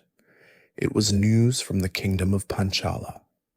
King Drupada, a man whose heart was still a cold, hard knot of hatred for their old teacher, Drona, was holding a Swayamvara for his daughter. And this was to be no ordinary ceremony. He had devised a contest of archery so fiendishly difficult that only a hero of the highest possible caliber could ever hope to succeed. For Drupada was seeking not just a son-in-law, but a weapon, an ally powerful enough to one day help him destroy the man who had humiliated him. This princess, Draupadi, was herself a product of that same burning desire for revenge. After his defeat, Drupada had undertaken a massive fire sacrifice, a yajna, for the sole purpose of begetting children who could fulfill his vow. From the heart of the sacrificial flames, two figures had emerged, fully grown and radiant. First came a young warrior in full armor, Drishtadyumna, who was destined from that moment of fiery birth to be the man who would one day kill Drona. And after him rose a maiden of breathtaking beauty, her skin the color of a dark lotus flower, her scent intoxicating. This was Draupadi, a woman born not of a womb, but of fire, prayer, and vengeance. The archery challenge Drupada conceived for her hand was a reflection of its architect's obsessive mind. A massive, divine bow, so stiff it could scarcely be lifted, had to be strung. Then, the archer had to look down into a shallow pan of shimmering oil, and aiming only at the wavering reflection, fire an arrow upwards to pierce the eye of a golden fish, rotating on a wheel high above the ground. It was a test of strength, focus, and a skill so precise as to be almost supernatural. Drupada, of course, had heard the stories of Arjuna's genius and had designed the test with him in mind. But believing Arjuna to be dead, he could only hope the heavens would send him another of equal talent. Intrigued by the rumors of this impossible challenge, the Pandava brothers, in their guise as poor Brahmins, made their way to Drupada's capital, Kampilya. They entered the magnificent arena and took their places among the other mendicants, unnoticed in the vibrant, churning crowd of royalty. The greatest kings and warriors of the age were there. The proud Duryodhana sat with his ever-present friend, the radiant Karna. The mighty kings Jarasandha and Shishupala were there, their retinues adding to the splendor. All of them had come to win the hand of the legendary fire-born princess. One by one, the royal suitors approached the great bow, and one by one they failed. Mighty kings, famed for their strength, could not even get the string to the bow's tip. They strained until their faces turned purple, their royal dignity crumbling into public humiliation. The initial excitement in the arena slowly curdled into a kind of collective embarrassment on behalf of the entire warrior caste. Then Karna strode forward. A murmur of anticipation went through the crowd. If anyone could succeed, it was he. He walked to the bow, lifted it as if it were a toy, and in a single fluid motion, he strung it. A gasp of admiration and a smattering of applause broke the silence. He was about to take aim when Princess Draupadi's voice, clear and cold as ice, cut through the air. "I will not wed a charioteer's son." The words struck Karna like a physical blow. For the second time in his life, in a great public arena, he was being denied his chance at glory, not because of any lack of skill, but because of the humble station of the man who had raised him. A bitter, ironic smile touched his lips. He looked for a moment at the sun, then threw the bow to the ground and walked out of the hall without a word. With all the assembled royalty having failed or been rejected, a pall of despair fell over the proceedings. It seemed no man on earth was worthy. It was then that a figure rose from the Brahmins' section. A young man with the matted hair and simple robes of an ascetic walked calmly towards the platform. It was Arjuna. Laughter and scornful remarks rippled through the ranks of the kings. Who was this beggar to think he could succeed where they, the greatest warriors on earth, had failed? Paying them no mind, Arjuna approached the bow, picking it up with a reverence the others had lacked. He strung it in an instant, nocked an arrow, and without more than a moment's glance into the oil, he drew and fired. There was a whir, a sharp crack from above, and the golden fish, its eye pierced clean through, came tumbling to the ground. The arena exploded into chaos. The Brahmins erupted in cheers for their unlikely champion, while the assembled kings, feeling utterly insulted that a mere priest had shamed them all, surged forward in a rage, ready to attack King Drupada for allowing such a mockery. But Arjuna and Bhima stood their ground. Arjuna unleashed a shower of arrows to keep the mob at bay, while Bhima, with a mighty roar, simply uprooted a nearby tree and wielded it like a massive club, scattering the furious princes. Amidst the chaos, the five brothers, still in their disguises, claimed their prize and hastily escorted the bewildered Draupadi away from the palace. They made their way back to the humble potter's hut on the outskirts of the city where they had been staying with their mother. As they neared the doorway, one of them called out cheerfully, "Mother, come see the wonderful alms we have received today." Kunti, who was inside cooking, called back without turning around, her mind on other things. "That is wonderful, my sons. Whatever it is, be sure to share it equally amongst all of you." The brothers then entered with the beautiful princess in tow. Kunti looked up, saw Draupadi, and realized the catastrophic implication of her unthinking command. A mother's word, once spoken, was a sacred decree, an unbreakable law. Yudhishthira, the very embodiment of dharma, saw no way around it. His mother had given an order. It had to be obeyed. To Draupadi's horror and his brother's astonishment, he declared that his mother's word must be honored. She would have to marry all five of them. This decision, a direct response to a simple misunderstanding, is one of the most debated and controversial moments in the entire epic. The practice of polyandry, a woman taking multiple husbands, was exceptionally rare in ancient Indian society, known only among a few remote cultures. Its inclusion here is a profound anomaly, a narrative choice that suggests either a memory of a much older social custom or a powerful symbolic act binding the five brothers together with a single, shared destiny from which they could never, ever be divided. The greatest prize of their exile had just become their most dangerous and complicated problem. The air in the potter's hut was thick with a stunned, uncomfortable silence. Kunti's casually spoken words, "Share it equally amongst all of you," hung in the air, having transformed in an instant from a mother's absent-minded directive into a sacred, binding command. Draupadi, the fire-born princess who had just been won by the greatest archer of the age, stood in horrified disbelief.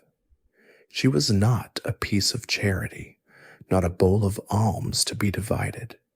The Pandava brothers themselves were in shock, caught between the joy of their brother's victory and the impossible implications of their mother's order.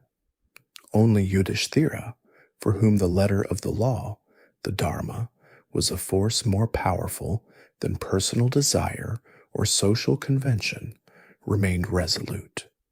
A mother's word could not be unsaid, and therefore it must be obeyed.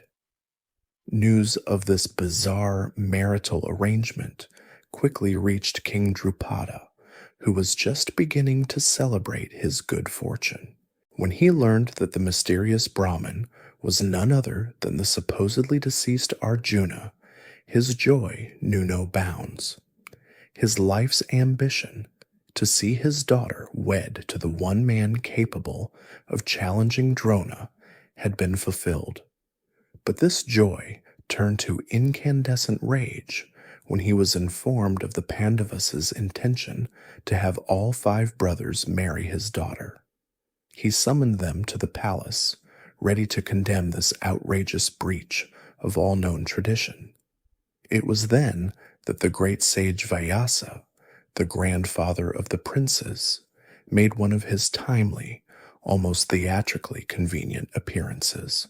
As he so often did in moments of dynastic crisis, he arrived to smooth the troubled waters of fate with a story from a higher reality. He explained to the furious Drupada that this strange marriage was not a product of a misunderstanding, but of divine will. In a previous life, he revealed, the soul that was now Draupadi had performed severe austerities, praying to the god Shiva for a husband. 5 times she had made her prayer, each time asking for a man who possessed a different supreme quality.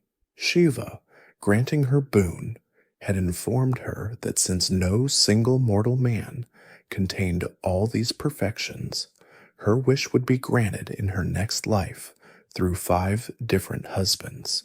The Pandavas, Vyasa explained, were the fulfillment of that boon. Yudhishthira possessed ultimate righteousness. Bhima had unrivaled strength. Arjuna had supreme skill. Nakula had unmatched beauty, and Sahadeva held the deepest wisdom. With this divine sanction placating him, Drupada consented. A magnificent wedding was held, and Draupadi was formally married to all 5 brothers, her destiny now inextricably woven with theirs. The news of the Pandavas' survival and their powerful new alliance with Panchala exploded like a thunderclap over the court of Hastinapura. For Duryodhana, it was a waking nightmare. The enemies he thought were ashes were now alive, well, and stronger than ever. Consumed by rage and fear, he, along with Karna and Shakuni, pleaded with King Dhritarashtra to take a hard line. They urged him to refuse to recognize the Pandavas and to mobilize the army for a war to extinguish their claim once and for all. But the elder statesmen of the court, Bhishma, Drona, and Vidura, argued forcefully for peace. The Pandavas were the sons of the former king. They were beloved by the people, and they were now backed by the formidable military power of King Drupada. To deny them their birthright would be not only unjust, but strategically suicidal. It would plunge the kingdom into a civil war it could not win. Dhritarashtra, ever the weak-willed ruler, was caught in the crossfire between his son's venomous hatred and the elder's sober wisdom. He chose, as he always did, the path of least immediate resistance, a fragile compromise. He dispatched Vidura with a formal invitation, welcoming his long-lost nephews back to the kingdom.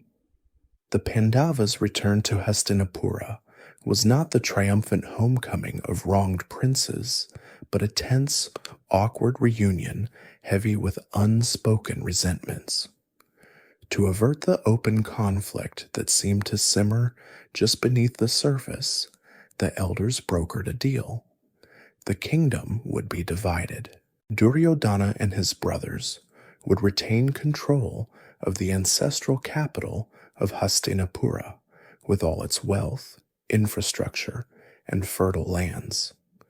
The Pandavas, in turn, would be granted their share of the kingdom, a vast, desolate tract of land on the banks of the Yamuna River known as Khandavaprastha. This was no generous offer. Khandavaprastha was a cursed, snake-infested, and entirely undeveloped wilderness, a place of grim legends that civilized people had avoided for centuries. It was the equivalent of being given a toxic waste dump and being told to call it a country estate. It was a calculated insult, a political exile disguised as a gift. Yet Yudhishthira, in his endless quest to avoid conflict, accepted the offer without argument. He would rather build a kingdom from nothing than shed the blood of his kin. The site of Khandavaprastha is traditionally identified with the land that now holds modern-day Delhi, a city that has been continuously inhabited for millennia. Archaeological digs at Delhi's Purana Kila, or Old Fort, have uncovered painted grayware pottery dating to the period often associated with the Mahabharata, around 1000 BCE. While no grand palaces have been found, this evidence of ancient settlement lends a fascinating layer of reality to the story, anchoring this mythical act of creation to a place of real and enduring historical importance.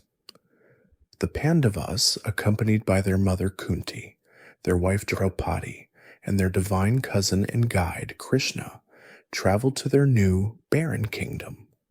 Krishna, seeing the desolate landscape, knew that mortal hands alone could not tame this place. With the Pandavas, he invoked Agni, the god of fire, asking him to consume the entire forest to clear the land for their new city. The forest was the home of the Naga king Takshaka and protected by the god Indra himself, but Agni was hungry. To aid in the coming battle, the fire god gifted Arjuna with the Gandhava, an unbreakable bow, 2 quivers that would never run out of arrows, and a magnificent white chariot. To Krishna, he gave the Sudarshana chakra, a divine discus of immense power. Together, Arjuna and Krishna held off the armies of the gods, while Agni consumed the entire forest in a great conflagration, a ritual of destruction that was also an act of creation. With the land cleared and consecrated by fire, Maya, the architect of the Asuras, whose life had been spared in the blaze, offered his services to the Pandavas in gratitude. He promised to build them a city and an assembly hall, the likes of which the world had never seen. He was true to his word. On the scorched earth of Khandavaprastha rose a new city, which they named Indraprastha, the city of Indra. It was a marvel of planning and beauty, with wide streets, fragrant gardens, and gleaming white towers. But its crown jewel was the assembly hall Maya built for Yudhishthira. It was a palace of illusions, a masterpiece of magical architecture. Its floors were polished so perfectly they looked like pools of still water. Actual pools of water were so magically clear they appeared to be solid, gem-studded floors. Walls were shimmering illusions, and doorways were hidden in plain sight. It was a place of breathtaking, disorienting beauty, designed to awe and humble all who entered. The Pandavas, given a wasteland out of spite, had with divine aid created a paradise.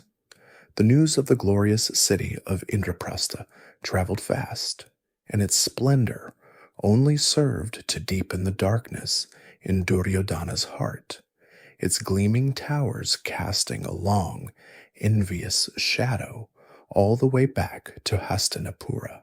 With the magnificent city of Indraprastha now firmly established, a period of peace and prosperity began.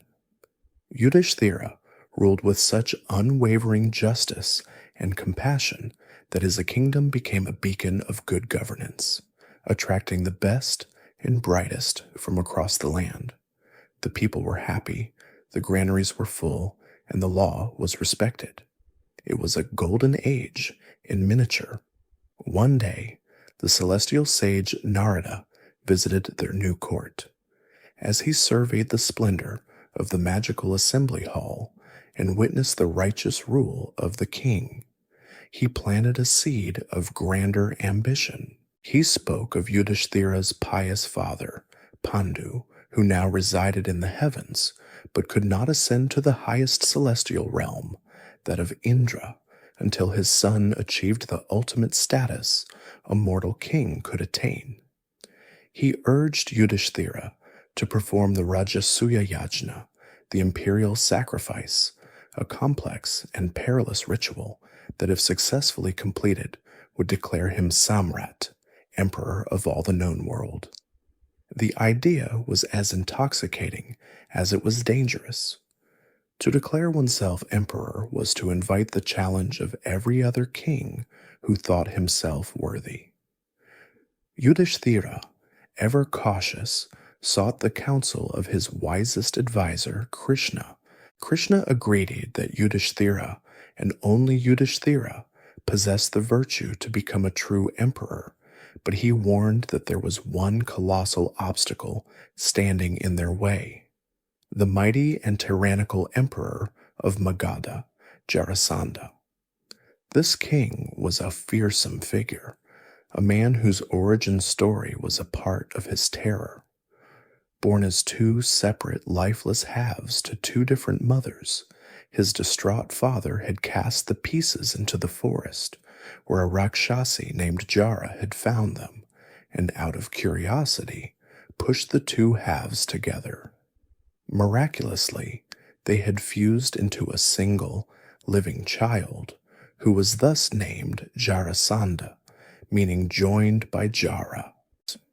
He was a being of unnatural strength and savage cruelty, and at that time he had conquered and imprisoned nearly 100 other kings in his dungeons, intending to sacrifice them all in a grand, bloody ritual to attain absolute power. So long as this tyrant lived, Krishna explained, no Rajasuya was possible, for he would never bow his head to another. Jarasandha had to be eliminated. A direct military invasion of Magadha was out of the question. Jarasandha's fortress was impregnable. So Krishna devised a plan for a covert operation. He, Bhima, and Arjuna disguised themselves as traveling Brahmins and journeyed to Jarasandha's capital. They entered his court as supplicants, taking advantage of the emperor's one known virtue, a pious vow never to refuse a request made by a Brahmin.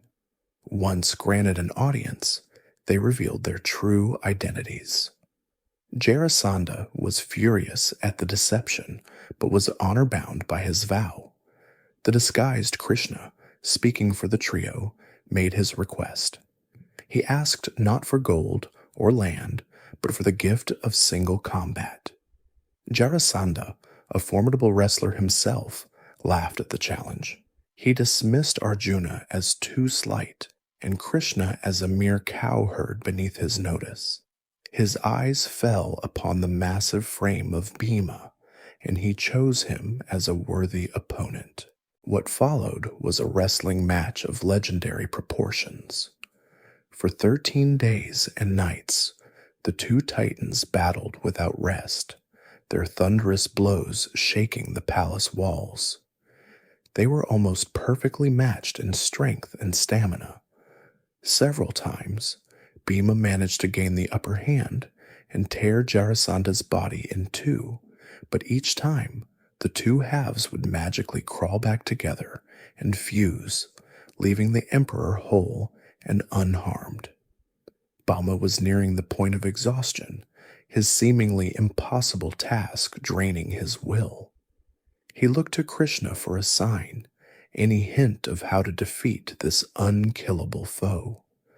Krishna, watching calmly from the sidelines, picked up a single blade of grass. He tore it in two down the middle and then, with a meaningful look at Bhima, he threw the two resulting halves in opposite directions. Bhima understood instantly. Gathering his remaining strength, he lifted Jarasandha high, spun him around, and with a final desperate roar, ripped his body in two one last time. But this time, he threw the right half of the body to his left, and the left half to his right. The magical healing was confounded, the unnatural fusion broken for good, and the tyrant of Magadha was finally dead. They freed the captive kings, who all gratefully swore their allegiance to Yudhishthira as their new emperor. With Jarasandha gone, the path was clear. Yudhishthira dispatched his 4 brothers in the 4 cardinal directions on a Digvijaya Yatra, a tour of conquest, to formally establish his dominion. This was a real-world political practice in ancient India, a king's way of consolidating power through a mix of military might and diplomacy, demanding tribute and fealty. Arjuna rode north into the Himalayas, Bhima went east, Sahadeva south, and Nakula west. They defeated those who resisted and accepted the peaceful submission of others, returning months later with a river of treasure and the sworn allegiance of every kingdom in the land. Finally, it was time for the ceremony itself. Invitations were sent to every corner of the world, and kings, sages, and merchants flocked to the glorious city of Indraprastha. The Pandavas' court was overflowing with a display of wealth and power the world had never before seen. It was their moment of absolute triumph. As part of the ritual, a special offering of respect, an arghya, had to be made to the most honored guest present. On the advice of the wise Bhishma, Yudhishthira chose to bestow this honor upon Krishna. This act, however, enraged one of the visiting kings, Shishupala, who held a deep-seated personal hatred for Krishna. He leapt to his feet and began a furious tirade, insulting Krishna with a stream of the most vile and creative abuses imaginable. Krishna listened with an eerie calm. He had once promised Shishupala's mother that he would forgive her son 100 offenses. As Shishupala's insults continued, Krishna quietly kept count. When the enraged king finally crossed the line and uttered his 101st offense, Krishna's patience ended. He raised his hand, and the Sudarshana chakra appeared, spinning and blazing. It flew across the great hall, decapitated Shishupala in a flash of light, and returned to his finger before anyone could even gasp. The ceremony then continued, as if nothing had happened. The Rajasuya was a resounding success, and Yudhishthira was formally consecrated as emperor. In the days that followed, Duryodhana, who had been forced to attend and watch his cousin's ultimate victory, was given a tour of the magical assembly hall. It was here that his smoldering jealousy was fanned into an inferno of pure hatred. The hall's illusions made a fool of him at every turn. Staring at a floor of polished crystal that looked exactly like a pool of water, he hiked up his robes to avoid getting wet, only to realize his mistake to the sound of snickering from guards. A few steps later, he strode confidently onto what he thought was a solid floor, only to fall with a great splash into an actual pool of water, so magically clear it had been invisible. This time, the laughter was loud and unrestrained. Bhima's booming laugh was the loudest of all, and it is said that Draupadi, watching from a balcony, laughed too, adding the cutting remark, "The son of a blind man is also blind." Mortified and dripping, Duryodhana then walked straight into a crystal wall he mistook for an open doorway. Each blunder, each burst of laughter was a fresh stab to his pride. He left Indraprastha a changed man, his soul poisoned by a humiliation so profound that it eclipsed all political rivalry. The war was no longer about a kingdom. It was now about avenging his wounded pride. Duryodhana returned to the stately, familiar halls of Hastinapura a broken man, but his affliction was not of the body. It was a sickness of the soul, a raging fever of envy that had been stoked into a firestorm by the humiliations he had endured in Indraprastha.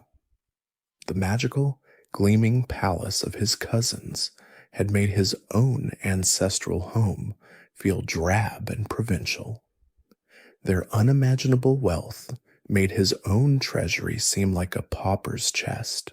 But worst of all, the sound of laughter, Bhima's booming, contemptuous roar, and Draupadi's sharp, mocking chuckle as he fell into the water, echoed relentlessly in the chambers of his mind. He took to his rooms, refusing food, speaking to no one, pacing like a caged animal, consumed by a shame so profound it felt like a physical poison. He was no longer just jealous of the Pandavas. He wanted to see them utterly ruined, to strip them of their glory and grind it into the dust. It was in this dark state that his uncle, Shakuni, found him. The cunning prince of Gandhara, with his perpetual limp and eyes that glittered with a patient, ancient malice, listened to his nephew's woes. Duryodhana spoke of raising an army, or failing that of taking his own life. Shakuni merely smiled with a thin, cruel twisting of his lips.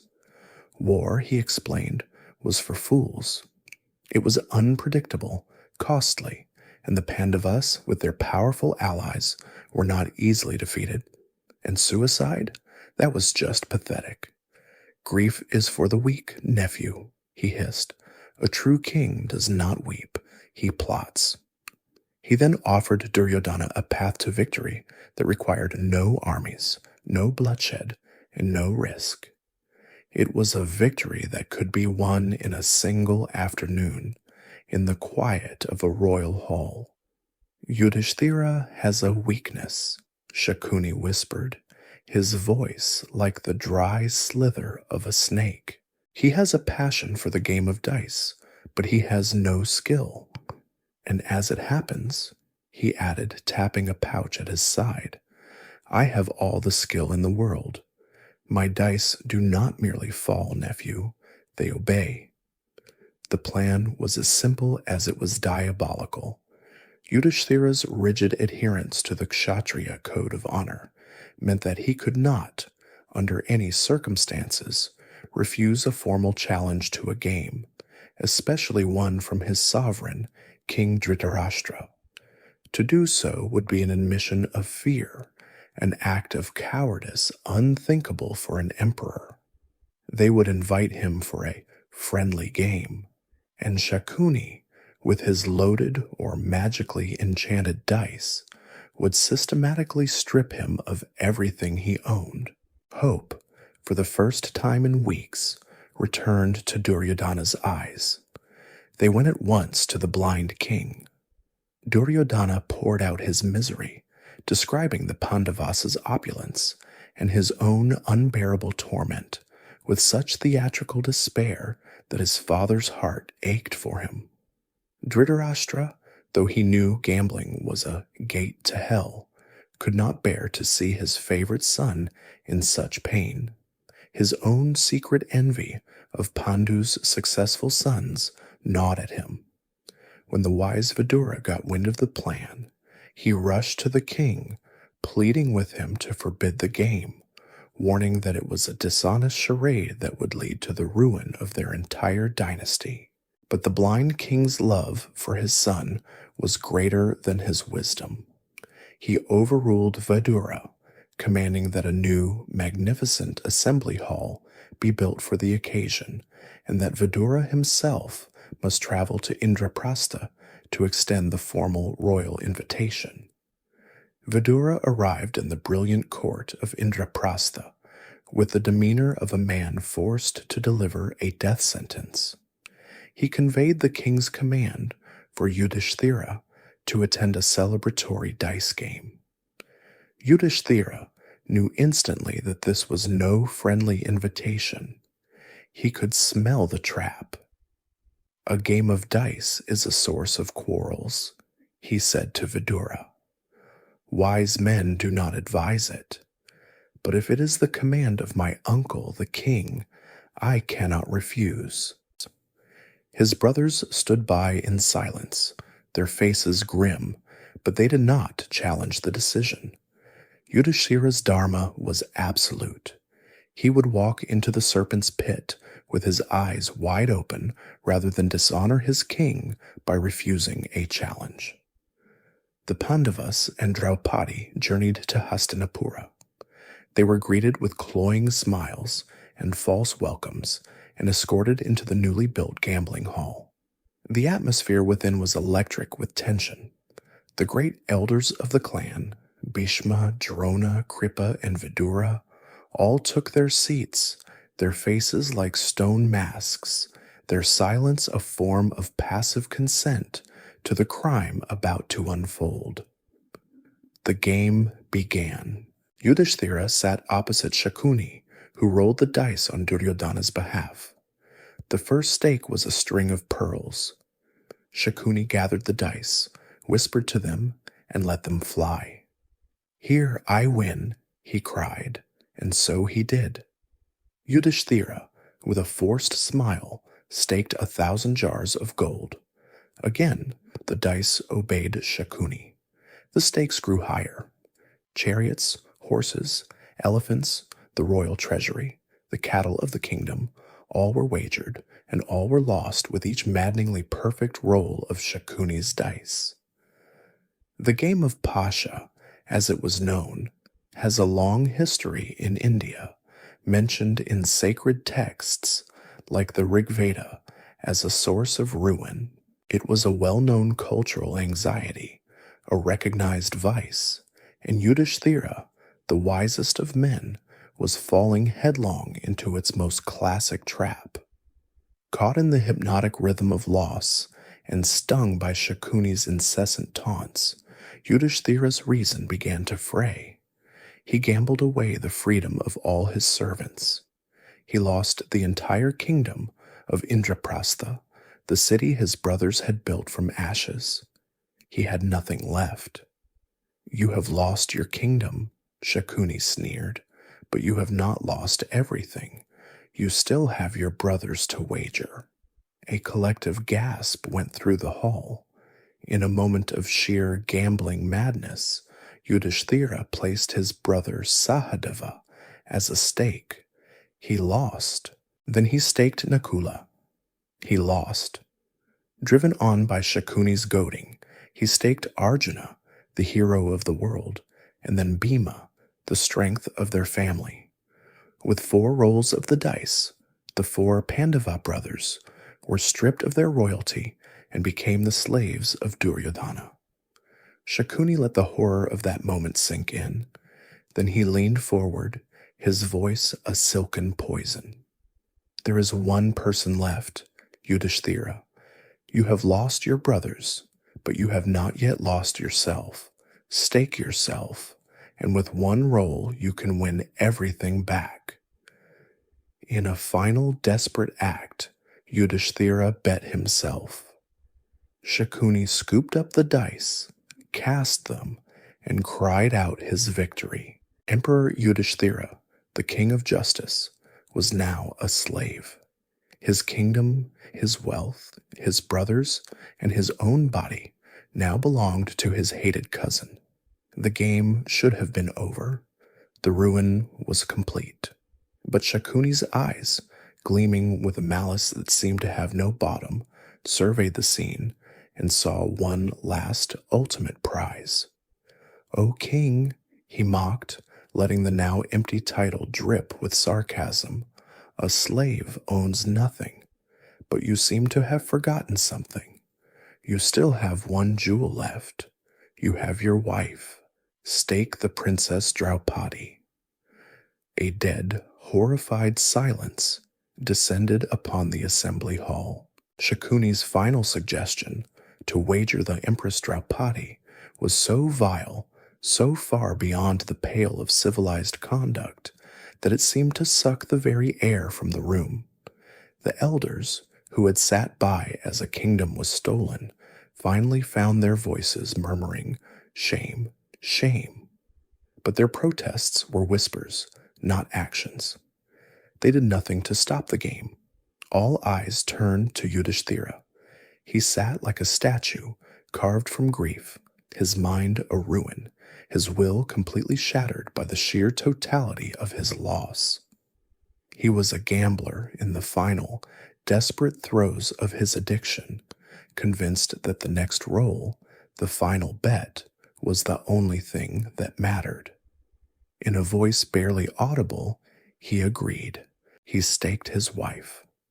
Shakuni, his eyes gleaming with the thrill of this ultimate desecration, scooped up the ivory dice, rattled them one last time, and cast them upon the board. And there, he screamed, his voice cracking with manic glee, "She has won!" Duryodhana let out a triumphant roar. The Pandavas, who a few hours before had been the masters of the world, were now not only slaves, but their queen, their wife, the sacred fire-born empress of Indraprastha, was a slave as well. Duryodhana, swelling with a power he had never earned, turned to the wise minister Vidura. "Go," he commanded, his voice thick with arrogance, "and fetch our new serving maid, Draupadi.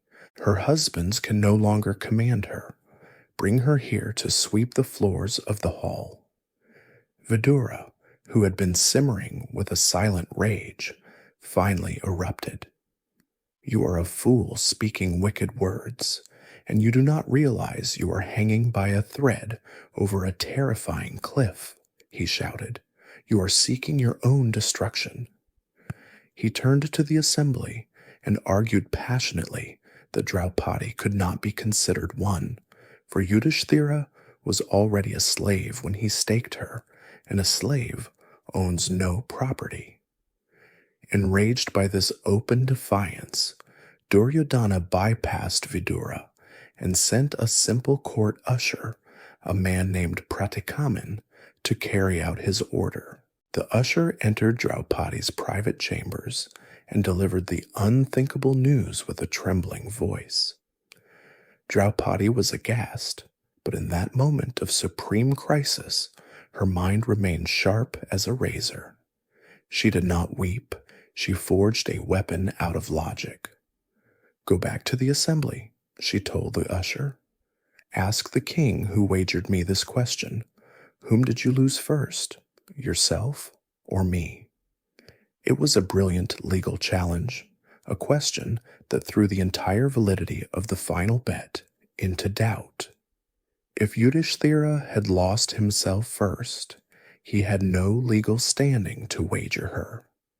If he had wagered her while he was still a king, the bet was technically valid. The usher returned to the hall and posed her question. Yudhishthira sat with his head in his hands, unable or unwilling to answer. The great legal minds in the court, Bhishma and Drona, looked at one another stumped. The question created a paradox of dharma, a moral and legal crisis with no easy answer. Duryodhana, caring nothing for legal subtlety, was tired of the delay. His victory felt incomplete without his prize being present. He turned to his younger brother, Dushasana. "This usher is a fool and fears the sons of Pandu," he sneered. "You, Dushasana, go and bring her here by force." Dushasana, a man of brutish cruelty, needed no further encouragement. He stormed into the queen's chambers.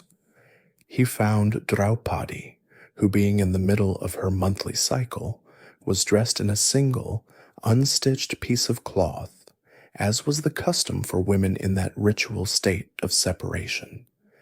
As she tried to flee, Dushasana grabbed her by her long, dark, unbound hair that had been consecrated at the imperial sacrifice and should have been touched by no man but her husband, and began to drag her. He pulled her from her sanctuary, through the corridors, her feet stumbling on the marble floors, and into the great assembly hall, a queen brought low, a trophy to be paraded before her captors. He threw her down in the center of the court, disheveled, weeping, clad only in her single garment. She made her appeal. Her eyes scanned the rows of silent elders, the guardians of Kuru honor. She looked at Bhishma, the patriarch. She looked at Drona, the teacher. She pleaded with them for justice, for an answer to her question, was she slave or free? But they remained silent, their eyes downcast. Bhishma, the man of the terrible vow, gave a weak, evasive answer, mumbling about the subtlety of dharma, effectively washing his hands of the matter. They were great men, but they were paralyzed by their rigid adherence to protocol, their loyalty to the blind king, or their fear of Duryodhana's rage. Their silence was their complicity. Duryodhana, reveling in her degradation, committed the final, unforgivable insult. He uncovered his thigh, slapped it, and lewdly invited the Empress of India to sit upon his lap. Bhima, who had been sitting like a caged lion, finally broke. He let out a roar of pure, murderous rage that shook the hall, and he swore a terrible oath before the assembled court, that one day in battle he would personally rip open Duryodhana's chest and drink his blood, and that he would shatter that very same thigh with his mace. Ignoring the threat, Duryodhana gave his final order to Dushasana. This woman is our slave. A slave has no right to property, not even the clothes on her back. Strip her. Laughing, Dushasana took hold of the end of Draupadi's sari. The Pandavas closed their eyes in anguish, slaves bound by an oath, unable to protect their own wife. Draupadi, realizing that no mortal man in that hall would save her, let go of the cloth she had been clutching. She raised her hands in prayer and sent her voice out not to the court, but to the cosmos, to the one protector who had never failed her. Krishna, she cried out, O Govinda, dweller of Dwarka, save me, for I am sinking into the ocean of the Kauravas. And then a miracle. As Dushasana pulled on the cloth, it did not end. He pulled and pulled, but more and more fabric magically spooled out, replacing what he had torn away. He pulled with all his might, yards upon yards of beautiful, multicolored silk piling up on the floor around him, a mountain of fabric growing at his feet. He pulled until he was slick with sweat and gasping for breath, and finally collapsed in exhaustion, was defeated. Draupadi remained clothed, her honor saved not by the laws of men, but by the grace of God. A stunned silence fell over the court, broken only by the sound of howls from outside. Evil omens suddenly manifested across the city. The blind king Dhritarashtra, who had allowed all this to happen, was seized by a sudden, superstitious terror. He realized they had crossed a line, that they had provoked a power far greater than their own. In a desperate attempt to appease the divine anger, he turned to Draupadi, his voice suddenly kind. He offered her a boon, any boon she desired. With immense dignity, she asked for only one thing, the freedom of her husbands. He granted it instantly. He offered another. She asked for the return of their kingdom and all their weapons. This too he granted. In a few moments, through her courage and the king's fear, she had won back everything that Yudhishthira had lost. The immediate crisis was averted, but the image of her being dragged by the hair, of Dushasana's leering face, of the silent, complicit elders, was burned into the memory of everyone present. It was an act of dishonor so profound it could never be forgiven or forgotten. It had made the coming war for vengeance an absolute certainty. As the Pandavas prepared to depart the hall of their humiliation, a strange and fragile sense of victory hung in the air. Draupadi's fierce dignity and the king's sudden panic had reversed their ruin. They had their freedom, their weapons, and their kingdom back. They were ready to leave Hastinapura behind forever, to return to Indraprastha and nurse the deep, poisoned wound that had been inflicted upon their honor. But for Duryodhana, this reversal was an agony far worse than their initial victory. To have had everything in his grasp, their wealth, their freedom, their queen, only to see it all snatched away by his father's superstitious fear, was an intolerable failure. He, along with Karna and Shakuni, stormed into his father's chambers, his face a mask of incandescent rage. He accused his father not of cruelty, but of catastrophic weakness. He painted a vivid, terrifying picture of the immediate future. The Pandavas, burning with a righteous and unforgivable grievance, would return to their kingdom, gather their armies and allies, and unleash a war of vengeance that would annihilate the house of Kuru. "You have not made peace," Duryodhana raged. "You have merely rearmed a wounded and enraged serpent and set it loose in our house." Shakuni, ever the master of the moment, stepped forward with a solution. It was a way to neutralize the threat, to win back everything without the uncertainty of war. One more game, he proposed, his voice a soothing, reasonable balm on Duryodhana's fiery anger. One final roll of the dice. The stakes, he explained, would be different. This would not be a game for kingdoms or for slavery, but for time. The loser of this single final throw would be sentenced to exile. They must spend 12 years living as ascetics in the forest. Following this, they must survive a 13th year living incognito, completely in disguise, within a populated kingdom. If their true identity was discovered at any point during that 13th year, the entire 13-year cycle of exile must begin again. If they succeeded, and only then, could they return and reclaim their kingdom. It was a masterful trap, cloaked in the language of a fair wager. The sentence seemed less harsh than slavery or death, making it easier for the weak-willed Dhritarashtra to accept. But it was, in its own way, even more cruel.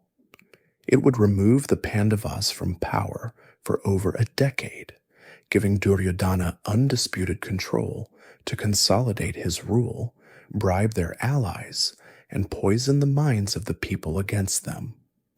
The 13th year was the true masterstroke.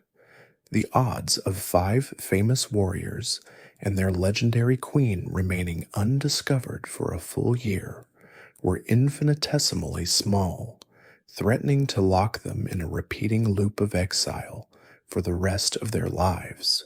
Dhritarashtra, terrified by Duryodhana's prophecy of war and seduced by this seemingly elegant solution, agreed.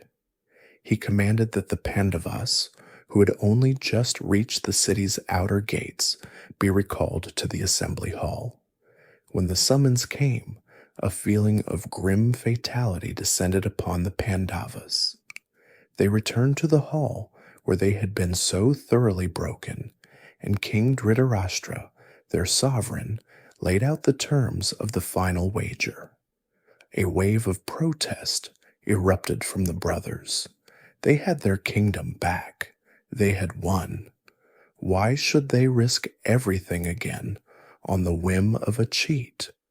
But Yudhishthira silenced them. He was a man caught in the gears of his own rigid code of honor. The challenge had been issued by his elder and his king. To his mind, to refuse was a sin greater than any other, a violation of his sacred duty as a kshatriya. Believing himself to be a pawn of a destiny he could not fight, he ignored the desperate pleas of his family and accepted the terms. There was no drama to this final act, only a bleak and foregone conclusion. The dice were brought. Shakuni scooped them up, his smile a death's head grin. He cast them upon the board and shouted his victory. And with that single roll, it was over. The Pandavas had lost. As the reality of their sentence sank in, Dushasana began to mock them with a vile, triumphant cruelty. He called them cowards and eunuchs. He looked at Draupadi and sneered, inviting her to now choose a real man from among the Kauravas, since her husbands were clearly powerless to protect her. At this, Bhima's rage, which had been simmering at the edge of a volcanic eruption, finally exploded. He swore another terrible oath, his voice thundering through the hall, vowing that he would not see the ancestors until he had drunk the very blood from Dushasana's chest. The lines were no longer political, they were now drawn in vows of blood. The sentence was immediate. The 5 brothers had to remove their royal silks and jewels and dress themselves in the rough bark cloth of forest hermits. As they did so, Draupadi, who had stood in a state of fierce, silent dignity, made her own quiet vow. She loosened her long, dark hair, letting it fall unbound around her shoulders. It would remain unwashed and unbraided, she swore, a constant public symbol of her dishonor, until that day when it could finally be washed in the blood of the man who had ordered her stripped. They prepared to depart, 6 royal figures reduced to beggars. Kunti would remain behind, under the protection of the sorrowful Vidura. As they walked towards the gates, the common people of Hastinapura wept in the streets, openly cursing the king and his wicked sons. The elders sat in the hole, their heads bowed in a shame so profound it rendered them mute. It was the blindfolded Queen Gandhari who finally spoke the truth, condemning her husband's weakness and her son's evil, and prophesying that not a single Kaurava would be left alive to offer funeral rites for them. With the curses of their people and the vows of their own making echoing behind them, the Pandavas and Draupadi walked out of the gates of Hastinapura and into the vast, unforgiving wilderness. The forest in the Indian imagination was more than just a place of trees. It was a space outside the laws of society, a realm of spiritual trial and transformation. For a king to enter, it was to renounce his very identity.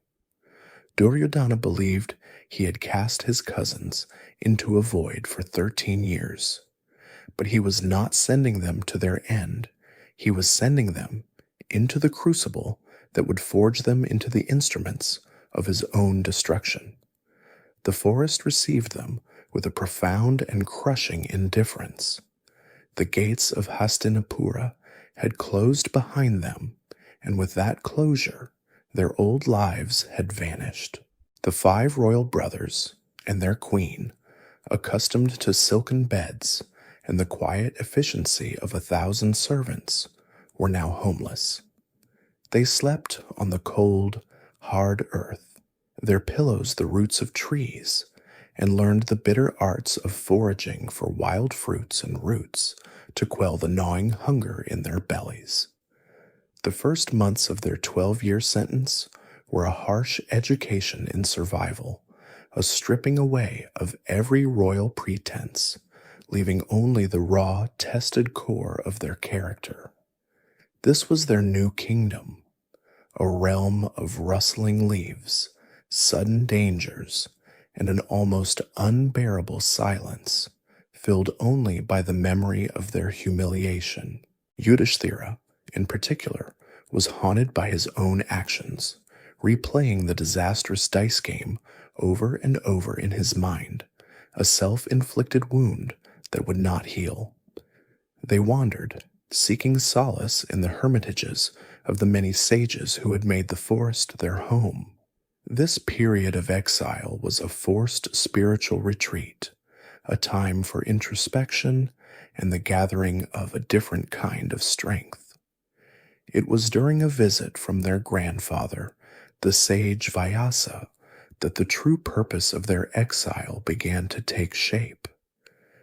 Vyasa saw their despair and understood with his prophetic vision that the path of peace was closed to them forever. A war was coming, a war of annihilation, and in their current state, they were no match for the formidable Kuru army, led by the invincible Bhishma, the master strategist Drona, and their newfound champion, the brilliant Karna. Spiritual purity alone would not win them back their kingdom. Vyasa instructed Yudhishthira that they must use this time not merely to endure, but to prepare. He turned to Arjuna, the hope of their house, and told him that he must embark on a solitary quest into the high Himalayas to perform a great penance, a tapasya, to win from the gods the celestial weapons, the divyastras, that would be needed for the coming slaughter. With a heavy heart, Arjuna bid farewell to his grieving brothers and his wife, and walked away from their small encampment, heading north towards the snow-capped peaks where heaven and earth were said to meet. He journeyed alone for weeks until he reached a secluded mountain slope, and there he began his penance. Standing on one leg, with his arms raised to the heavens, he focused his entire being on a single point, a prayer to the great god Shiva, the destroyer, wielder of the most powerful weapon in all creation, the Pashupatastra. For months he remained unmoving, subsisting on air and his own unwavering will. The spiritual heat, the tapas, generated by his austerity, grew so immense that it began to scorch the mountains and trouble the sages meditating nearby. Shiva, feeling this disturbance, decided to test the mortal who sought his favor. He disguised himself as a wild mountain hunter, a Kirata, and approached the place of Arjuna's penance. At that same moment, a demon disguised as a giant boar charged out of the woods, intent on killing Arjuna. In that instant, both Arjuna and the disguised Shiva fired their arrows, and both struck the boar at the exact same time, killing it. An argument immediately erupted. "I saw this beast first," the hunter declared. "It is my kill." Arjuna, his pride as the world's greatest archer stung, retorted that the hunter was a poacher who had stolen his rightful prey. The argument quickly escalated into a fight. Arjuna unleashed a torrent of arrows at the wild man, but they bounced harmlessly off his body. He attacked with his sword, his mace, and even rocks and trees. But the hunter met every attack with an effortless, almost mocking calm. Finally, humbled and disarmed, Arjuna realized this was no mortal. He quickly fashioned a small earthen idol of Shiva and placed a garland of flowers upon it in offering. When he looked up, he saw that same garland was now draped around the neck of the smiling hunter. Shiva, shedding his disguise, revealed his divine form. Pleased beyond measure with Arjuna's unshakable courage and devotion, he granted him the knowledge of the terrible Pashupatastra, but warned him that it must never be used against a mortal foe, for its power could destroy the entire cosmos. Arjuna's trials were not over. Following this great boon, the divine guardians of the four corners of the world appeared and gifted him their own signature weapons. And then a shining golden chariot descended from the clouds, sent by his own divine father, Indra, the king of the gods. The charioteer invited Arjuna to journey with him to Svarga, the celestial kingdom, to complete his training. For 5 years, Arjuna lived in Amaravati, the capital of the gods. He was trained by Indra himself in the complex science of divine weaponry, and he learned the arts of music and dance from the Gandharvas, skills that seemed odd for a warrior but would prove to be invaluable. During his stay, the celestial nymph, or Apsara Urvashi, famed for her otherworldly beauty, was overcome with desire for him. Encouraged by Indra, she went to Arjuna's chambers one night to offer herself to him. But Arjuna, with deep respect, rejected her advances. He explained that she had once been the wife of one of his own remote ancestors, and so, in his eyes, she was as a mother to him. Urvashi, a goddess unaccustomed to rejection, was furious. Scorned, she cursed him. "Since you have refused a woman's desire," she hissed, "you will live for 1 year bereft of your manhood as a eunuch, a mere dancer serving women." The curse horrified Arjuna, but Indra later assured him that it was a blessing in disguise. He would be able to choose when the curse would take effect, and it would provide him with the perfect disguise for his perilous 13th year of exile. Arjuna's quest is a perfect illustration of the ancient Indian concept of tapasya as a form of spiritual technology. The intense self-discipline was believed to generate a tangible power, a heat that could literally force the gods to grant boons and reveal their secrets. It was a system where the sheer force of a mortal's will could bend the laws of the cosmos. After 5 years in heaven, Arjuna, now a living arsenal, returned to the earth and rejoined his brothers, who had spent the long years wandering the forests, their own faith and endurance tested in countless ways. His return marked a turning point. The scales of power, which had been so heavily weighted in favor of the Kauravas, had now been dramatically rebalanced. The Pandavas were no longer just victims waiting for justice. They were now warriors being armed by the gods for a divine purpose. The 12 years of forest life, a long, slow grind of hardship and spiritual tempering, finally drew to a close. The Pandavas had survived. They had learned the ways of the wilderness, communed with sages, and in Arjuna's case with the gods themselves. But now they faced their greatest and most delicate challenge, the 13th year. The terms of the wager were a masterpiece of psychological cruelty. They had to live for 1 full year within a kingdom, a city, a place teeming with people, yet remain utterly anonymous. They had to hide in plain sight. For 5 of the most famous men in the world and their legendary queen, it was a task that bordered on the impossible. A single slip, One moment of recognition by a traveling merchant or a visiting courtier, and their 13 years of suffering would be for nothing. The cycle of exile would begin all over again. After careful deliberation, they chose their sanctuary, the Matsya kingdom, ruled by the good-natured, if somewhat unobservant, King Virata.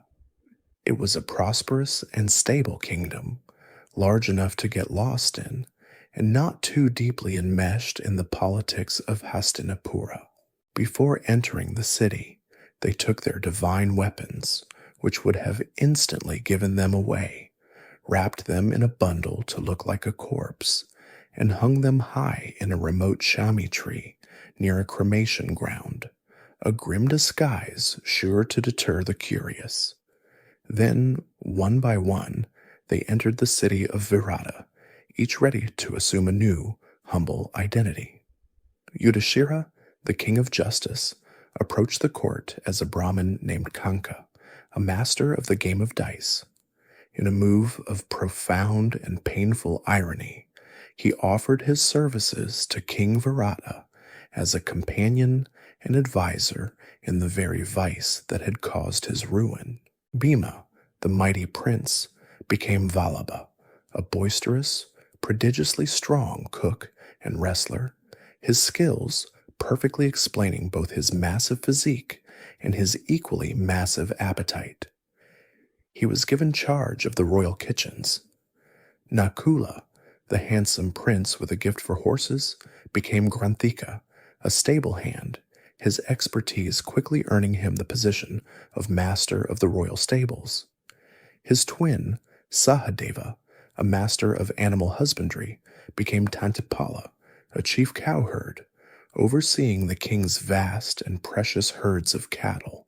Draupadi took on the most perilous role.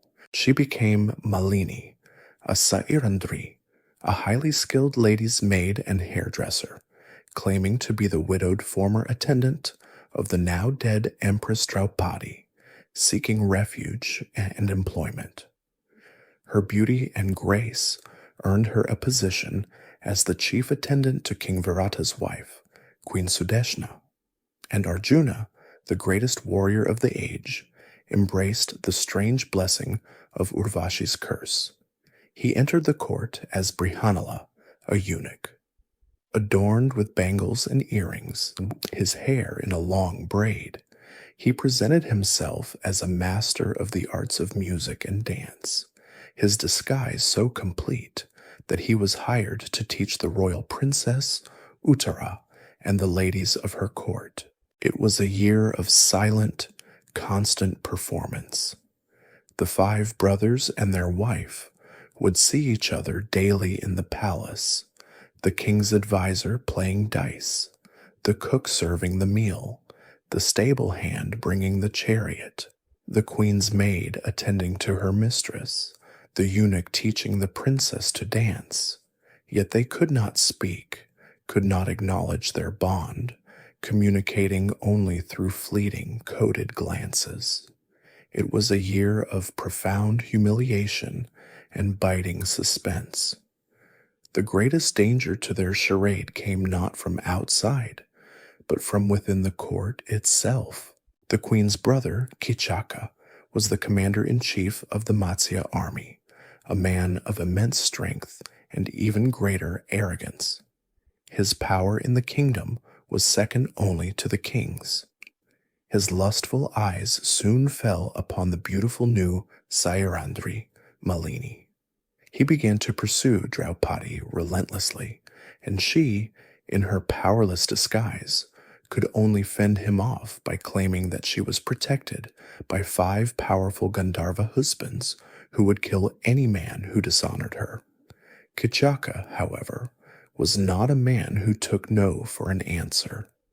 He eventually pressured his sister, the queen, to send Draupadi to his quarters with a jug of wine. There he assaulted her.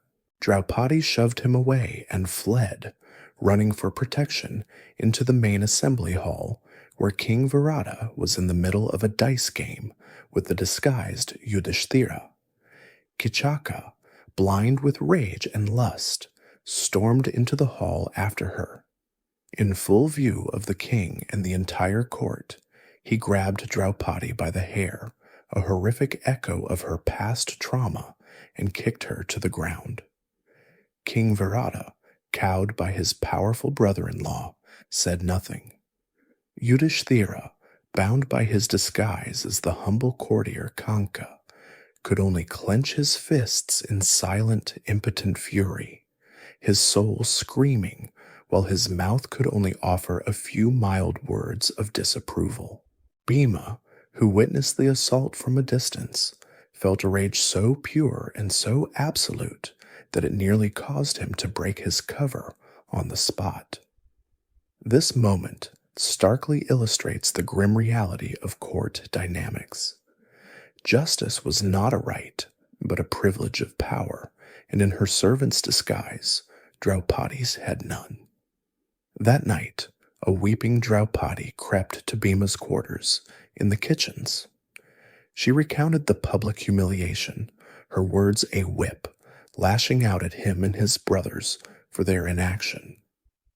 Bhima, his heart breaking with shame and fury, swore to her that this insult would be Kichaka's last.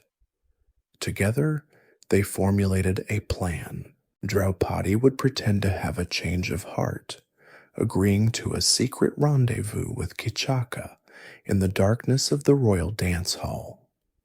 Overjoyed, the vain general went to the appointed place. In the pitch black, he felt a figure reclining on a bench, and thinking it was Draupadi, he reached out to embrace it. The figure was Bhima. A silent, savage battle ensued. Bhima, unleashing all the pent-up rage of 12 years of exile and a year of forced servitude, did not merely kill Kichaka. He systematically broke every bone in the man's body, kneading his flesh and limbs together until the great general was reduced to a terrifying, shapeless ball of meat, utterly unrecognizable as human. The discovery of this grotesque remnant the next morning sent a wave of terror through the palace. Draupadi's story about her Gandharva husbands was now believed by all. Who else could have wrought such a terrible vengeance? The news of the death of the mighty Kichaka, however, traveled beyond the borders of Matsya. When spies reported it to Duryodhana in Hastinapura, his cunning mind, aided by his advisors, put the pieces together. Kichaka was a giant of a man. Only one person they knew had the strength to kill him in such a manner: Bhima. If Bhima was there, the others must be too. They realized the Pandavas were hiding, disguised, in the now leaderless and vulnerable Matsya kingdom. With the 13th year drawing to its nail-biting conclusion, Duryodhana saw one final chance to catch them. He launched a massive, two-pronged invasion of the Matsya kingdom, a great cattle raid from the north and the south, a military maneuver designed not for conquest, but to force the kingdom's mysterious protectors out of hiding. The final year of exile, which had been a quiet crucible of suspense, now exploded into open conflict. Duryodhana's gambit, the great cattle raid on the Matsya kingdom, was underway. The Trigarta army, allies of the Kauravas, attacked from the south, and King Virata, still grieving the loss of his mighty general Kichaka, had to muster his remaining forces to ride out and meet them. In his desperation, he accepted the offer of his strange new courtier Kanka, his cook Vallabha, and his two chief herdsmen to join the battle. Once on the field, the king witnessed a miracle. His humble servants fought with the skill and fury of gods. The cook, Vallabha, wielded a tree like a club, scattering entire battalions. Kanka directed the battle with the calm authority of a seasoned general. Together, the four disguised brothers decimated the Trigarta army and captured its king. Virata returned to his capital in a state of victorious bewilderment, wondering at the true nature of the men in his employ. He had no time to ponder this mystery, for a far greater crisis had erupted in his absence. While he was engaged in the south, the main Kaurava army, a terrifying host led by Bhishma, Drona, Karna, and Duryodhana himself, had invaded from the north, sweeping up the kingdom's vast herds of cattle. Panic seized the city. The only royal left to defend it was the king's young son, Prince Uttara, a boy whose courage was dwarfed by his ego. He boasted loudly in the court that he could defeat the invaders single-handedly, if only he had a worthy charioteer. Seizing the opportunity, the disguised Draupadis suggested to the prince's sister that the eunuch dance teacher, Brihanala, had once served as a charioteer to the great Arjuna and was possessed of unrivaled skill. Prodded by the women of the court, the reluctant prince agreed to take the effeminate dance teacher as his driver. They rode out of the city gates, but when Prince Uttara laid eyes upon the vast, glittering ocean of the Kuru army arrayed on the horizon, his bravado instantly evaporated into pure terror. He leapt from the chariot and fled for his life. Brihanala, with a laugh that was pure Arjuna, expertly steered the chariot, chased the prince down, and dragged him back by his hair. It was then, as the terrified boy wept for his life, that Arjuna revealed his true identity. He directed the prince to drive to the Shami tree, where their weapons were hidden. As he took up his divine Gandiva bow, the 13-year term of their exile, by a precise celestial calculation, had officially come to an end just the day before. The curse of anonymity was lifted. Arjuna, the warrior, had returned. What followed was a battle for the ages. Arjuna, with the trembling but obedient Prince Uttara as his charioteer, took on the entire Kuru command structure alone. He fought with a brilliance that left his old masters, Bhishma and Drona, in awe. He engaged in a fierce but inconclusive duel with his great rival Karna. Then, not wishing to seriously harm his grandsire or his teacher, he unleashed a divine weapon of slumber, the Samohanastra, which caused the entire enemy army, save for the immortal Bhishma, to fall into a deep, harmless sleep. While they were unconscious, he instructed Prince Uttara to gather a piece of colored silk from the banner of each great commander as proof of their defeat. They then rounded up the stolen cattle and returned to the city as heroes. King Virata, hearing the unbelievable news that his son and a eunuch had routed the greatest army in the world, was preparing to punish the boy for what he assumed was a lie. It was at this moment that the five brothers and Draupadi finally shed their disguises and revealed their true identities. King Virata was stunned, humbled, and overjoyed. He had been unknowingly sheltering the most famous family in the land. In his gratitude, he offered his daughter, Princess Uttara, in marriage to Arjuna. Arjuna, with a gentle smile, declined, explaining that as her teacher for a year, he regarded her as a daughter. Instead, he accepted her hand on behalf of his own son, the young hero Abhimanyu. A new and powerful alliance was forged. The 13 years were over. The terms of the wager had been fulfilled. The Pandavas established a new court in the city of Upaplavya and began the formal process of reclaiming what was theirs. The first step, as dictated by ancient custom, was diplomacy. They sent an envoy to Hastinapura with a simple and direct message. The conditions of the exile have been met. Return our half of the kingdom, Indraprastha, as was agreed. This formal process of sending envoys was a critical pillar of statecraft in ancient India. It was a structured, legalistic attempt to avert conflict, a chance for both sides to present their case before the court of public opinion, which consisted of all the other allied and unaligned kings.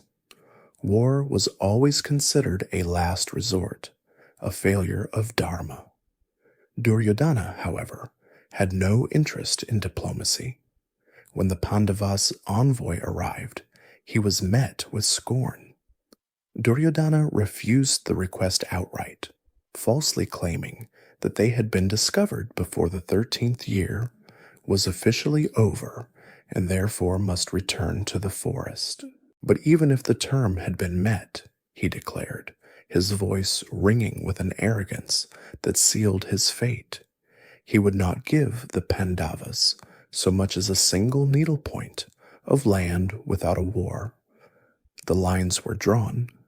Both sides began the great game of thrones, sending messengers across the subcontinent to call in old debts, forge new alliances, and rally armies to their banners.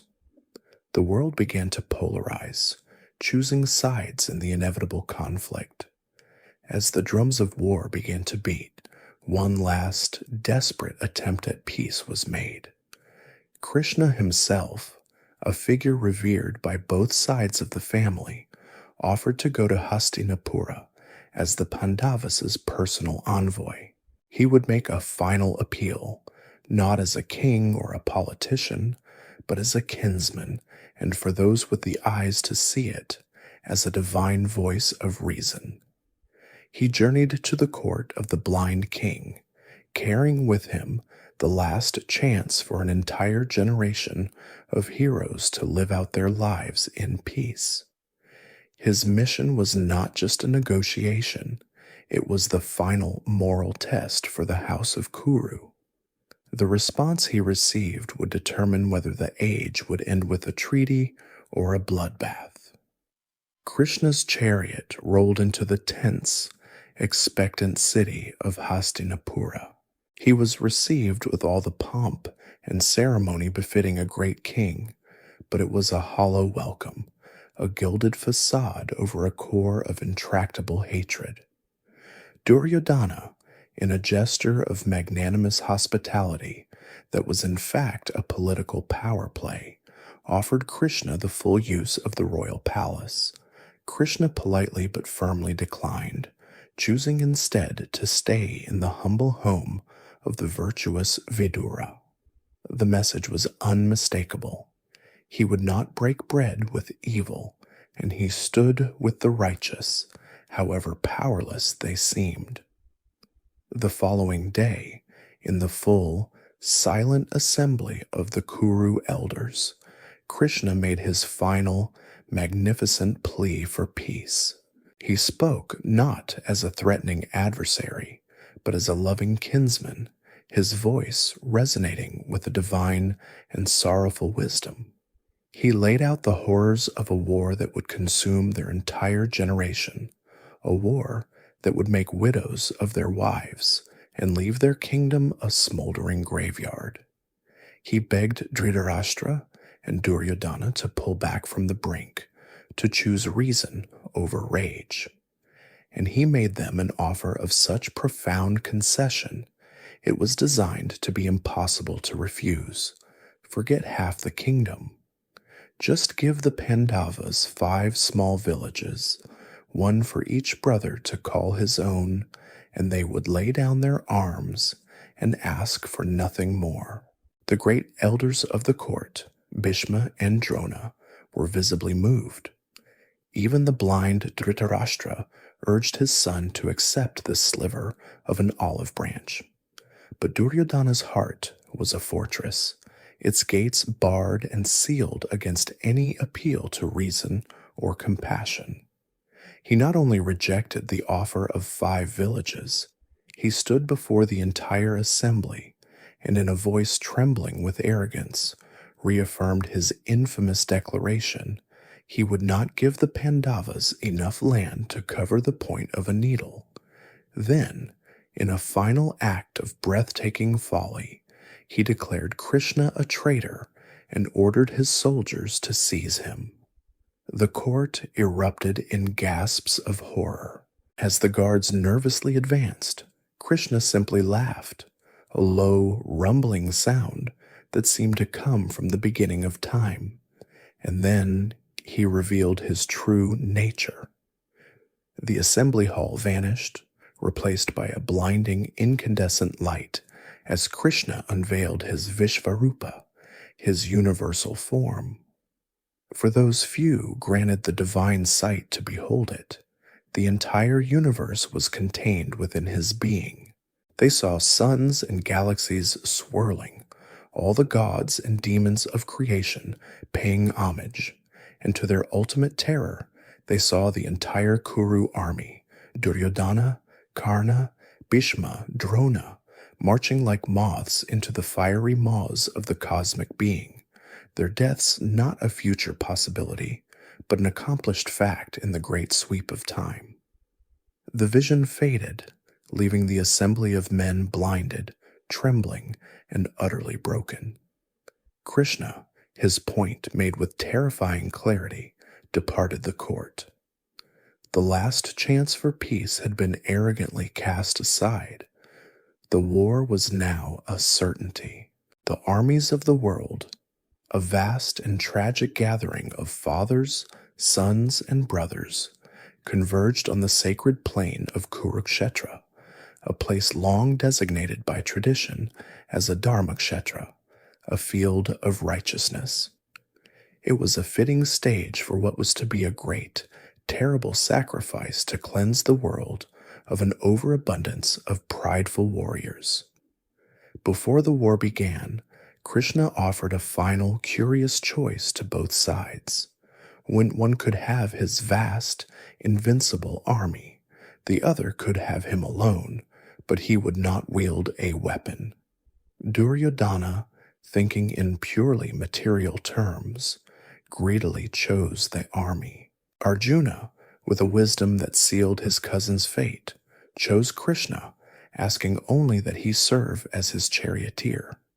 And so, on the first day of the war, the two armies stood arrayed against each other, a glittering, miles-long expanse of chariots, elephants, and infantry, the air electric with the promise of imminent violence. The great conch shells were blown, their deafening blast the official scream of war's beginning. At that moment, Arjuna asked his divine charioteer, Krishna, to drive their chariot into the open space between the two armies so he could look upon the men he was about to fight. Krishna guided the white horses into the no man's land, and Arjuna looked across the field. He saw not a faceless enemy, but his own life. He saw his great-grandsire Bhishma, the man who had bounced him on his knee as a child. He saw his beloved teacher Drona, who had guided his hand and taught him the art that now defined him. He saw his cousins, his brothers-in-law, his childhood friends, all of them poised to kill him, and all of whom he was expected to kill in return. The sheer, soul-crushing horror of it washed over him. This was not a righteous war. It was a family squabble elevated to the level of global catastrophe. His body began to shake. His mouth went dry. The mighty Gandiva bow, the gift of a god, slipped from his sweat-slicked hand. He collapsed onto the floor of the chariot, his mind a maelstrom of grief and revulsion. "I will not fight, Krishna," he whispered, his voice choked with despair. "What good is a kingdom? What good is life itself if it is won by slaughtering one's own kinsmen? I would rather live the life of a beggar than rule over their graves." This moment of existential crisis is the setting for the Bhagavad Gita, the Song of the Lord, the spiritual and philosophical centerpiece of the entire epic. Krishna, seeing his friend and disciple paralyzed by a very human sorrow, began the discourse that would transform a man into a legend. He began not with gentle comfort, but with a sharp rebuke for this unmanly and ignoble despair. He then moved to the heart of the matter, explaining the fundamental nature of reality. The soul, he taught, is eternal, unborn, and undying. The body is merely a garment it wears. Weapons cannot cut it, fire cannot burn it, water cannot wet it, and the wind cannot dry it. In killing the bodies of his kinsmen, Arjuna would not be destroying their true selves, but merely liberating their eternal souls to find new garments. Thus, Krishna explained, "The wise grieve, neither for the living nor for the dead." From this metaphysical foundation, he moved to the practical matter of duty, of dharma. Arjuna was a warrior. His sacred function in the cosmic order was to fight in a righteous cause. To abandon his duty now, out of personal feeling, would be a great sin, a failure that would lead to infamy and spiritual ruin. Krishna then unveiled the central teaching of the Gita, the path of selfless action, karma yoga. To action alone have you a right, Krishna declared, and never to its fruits. Arjuna must fight because it was his duty to uphold righteousness, but he must do so without any attachment to the results, not for victory, not for the kingdom, not for glory. He must act for the sake of the action itself, with his mind steady in both triumph and defeat. The battle had paused. The armies waited. The fate of the world hung suspended as a god in human form calmly taught his despairing friend how to fight, how to live, and how to die.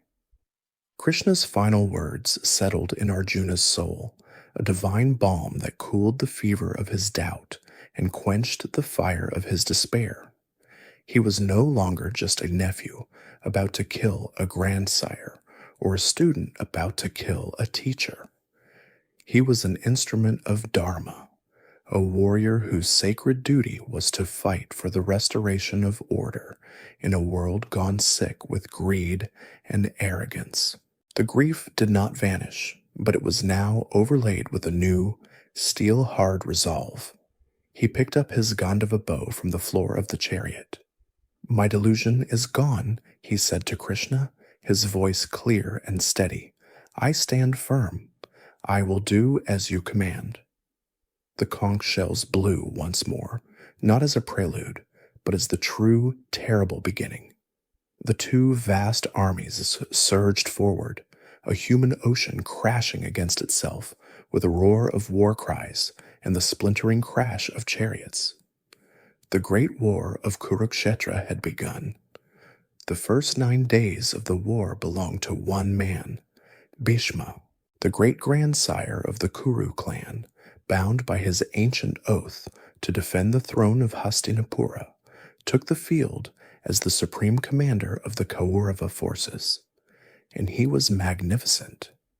Despite his deep love for the Pandavas, his duty as a warrior was absolute, and he unleashed a storm of destruction upon their army. He moved through the battlefield in his silver chariot like a vengeful god, his white banner snapping in the wind, his bow a blur of motion. He was an unstoppable force, a living relic from a heroic age whose skills dwarfed those of the younger generation. Day after day, he carved a bloody path through the Pandava ranks, slaughtering tens of thousands of soldiers. The Pandava army was being systematically dismantled, their morale collapsing under the relentless assault of this one invincible old man. On the third day, Bhishma's fury was so overwhelming that Arjuna himself seemed to be in peril. Krishna, who had vowed to remain a non-combatant, was overcome with a divine rage. Seeing Arjuna seemingly holding back from using his full power against the grandsire he loved, Krishna broke his own promise. He leapt from the chariot, the Sudarshana chakra blazing in his hand, and charged towards Bhishma, intent on ending him. Bhishma, seeing the Lord of the universe rushing to grant him a warrior's death, threw down his weapons and bowed his head in joyous acceptance. It took Arjuna scrambling from the chariot and physically tackling Krishna's feet, begging him to stop and promising to fight with all his might to pull him back from the brink. The incident served as a terrifying reminder of just how close the Pandavas were to complete annihilation. By the night of the 9th day, Yudhishthira was in the depths of despair. They had thrown everything they had at Bhishma, and nothing had worked. He saw no path to victory.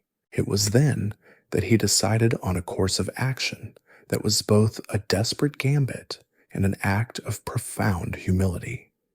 Under a flag of truce, he and his brothers, led by Krishna, walked across the blood-soaked field to the enemy camp and entered the tent of Bhishma himself. They bowed at the feet of the man who had been trying to kill them for 9 days straight, and Yudhishthira asked him a simple question. "Grandsire, you are invincible. You have blessed us with the words, 'May you be victorious,' yet you yourself are barring our path. Please tell us how we may defeat you, so that your own words may come true."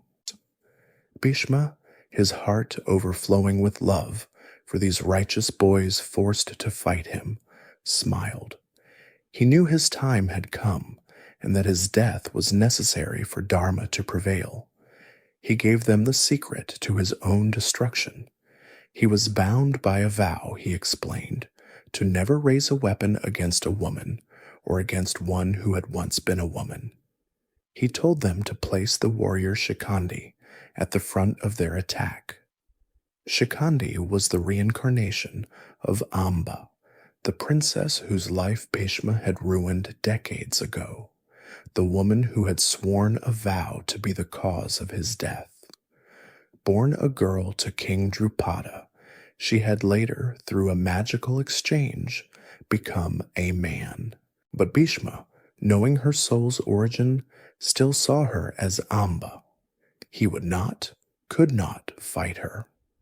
The character of Shikhandi is a fascinating example of the fluidity of gender and identity within Hindu mythology, a concept far more complex than the rigid roles often prescribed in the ancient law books. Here, a transgender or gender-fluid figure becomes the linchpin of the entire war, their unique identity serving as the key to unlocking a military stalemate. On the morning of the 10th day, the Pandavas arrayed their forces according to Bhishma's own instructions. The warrior Shikhandi rode at the vanguard, his chariot positioned directly in front of Arjuna's. As they advanced, Bhishma saw him coming. He saw not the male warrior, but the face of the woman he had wronged, her eyes burning with a vengeance that had transcended death and rebirth. A sad, knowing smile touched Bhishma's lips. He lowered his mighty bow. His fight was over. As Shikhandi's arrows began to harmlessly plink against his armor, Arjuna, from behind the cover of Shikhandi's chariot, knew what he had to do. With tears streaming down his face, he raised his Gandiva. It was the most difficult, most painful act of his life, but it was his duty. He began to rain arrows upon his grandsire, who stood unmoving and undefended, accepting the volley as a final, painful benediction. Hundreds of arrows pierced the old warrior's body. He finally swayed and fell from his chariot, a tragic, magnificent sight. But his body did not touch the sacred soil of Kurukshetra. It was held aloft, suspended just above the ground, supported by the thick shafts of the countless arrows that had riddled him. A great cry went up from both armies, and for a moment the war ceased. Warriors from both sides, Kauravas and Pandavas alike, dropped their weapons and gathered around their fallen patriarch, their enmity momentarily forgotten in a shared, profound grief. Lying there, Bhishma invoked the boon his father had granted him long ago, the power to choose the moment of his own death. He elected not to die, but to wait, to witness the conclusion of the war and impart his final wisdom. He asked for a pillow to support his head. Duryodhana, weeping, brought him cushions of the finest silk. Bhishma refused them. He looked at Arjuna, who understood. Arjuna fired 3 arrows into the ground beneath his head, creating a perfect, sharp cradle. When Bhishma asked for water, Arjuna fired another arrow deep into the dry earth, and a pure jet of water, a gift from his mother, the river goddess Ganga, sprang forth to quench his grandsire's thirst. The first great commander of the Kuru army now lay upon his bed of arrows, a silent, bleeding observer, waiting for death on his own terms. His fall sent a shockwave of despair through the Kaurava ranks, and gave the Pandavas their first, grim taste of a victory that felt almost indistinguishable from sorrow. With the great Bhishma lying upon his bed of arrows, a wave of despair washed over the Kaurava army. Their invincible commander had fallen, and for a moment it seemed their will to fight had fallen with him. A panicked Duryodhana, his confidence shattered, rushed to his teacher Dronakarya and begged him to take command. Drona, whose heart was torn between his duty to Hastinapura and his deep paternal love for his Pandava students, accepted the generalship. He would fight, and he would fight to win, but he made his new king promise him one thing: that they would attempt to take Yudhishthira prisoner. Drona's secret hope was to end the war not by slaughtering his beloved pupils, but by capturing their king, forcing another final game of dice, and sending them back into exile. It was a vain hope, a good man's attempt to find a civilized solution in the middle of a bloodbath. Duryodhana readily agreed, though he held no such noble intentions in his heart. The nature of the war changed instantly. Bhishma had been a force of nature, a mighty river of destruction. Drona was a tactician, a cunning grandmaster of military science. On the 13th day of the war, he unveiled his deadliest strategy, the Chakravyuha, the wheel formation. It was a constantly rotating, multi-layered labyrinth of soldiers, a swirling galaxy of death that was easy to enter, but from which escape was said to be impossible. The Pandava commanders looked upon the terrifying, churning formation with dread. Only 2 men on their side knew the secret of how to break it: Arjuna and his charioteer, Krishna. But Drona, in a brilliant strategic move, had already dispatched an elite force of warriors sworn to kill Arjuna or die trying, to challenge him on the opposite side of the battlefield. Arjuna, bound by the warrior's code to answer any challenge, was drawn away, leaving the rest of the army exposed and vulnerable. As Yudhishthira stood in despair, a young voice cut through the fear. It was Abhimanyu, Arjuna's 16-year-old son, a boy with the fire of his father and the serene confidence of his uncle Krishna. He was a prodigy, a warrior of immense skill, and he announced that he knew the secret of entering the Chakravyuha. He had learned it, he explained, while still in his mother's womb, listening to his father describe the technique. But he admitted he had fallen asleep before Arjuna had gotten to the part about how to get out.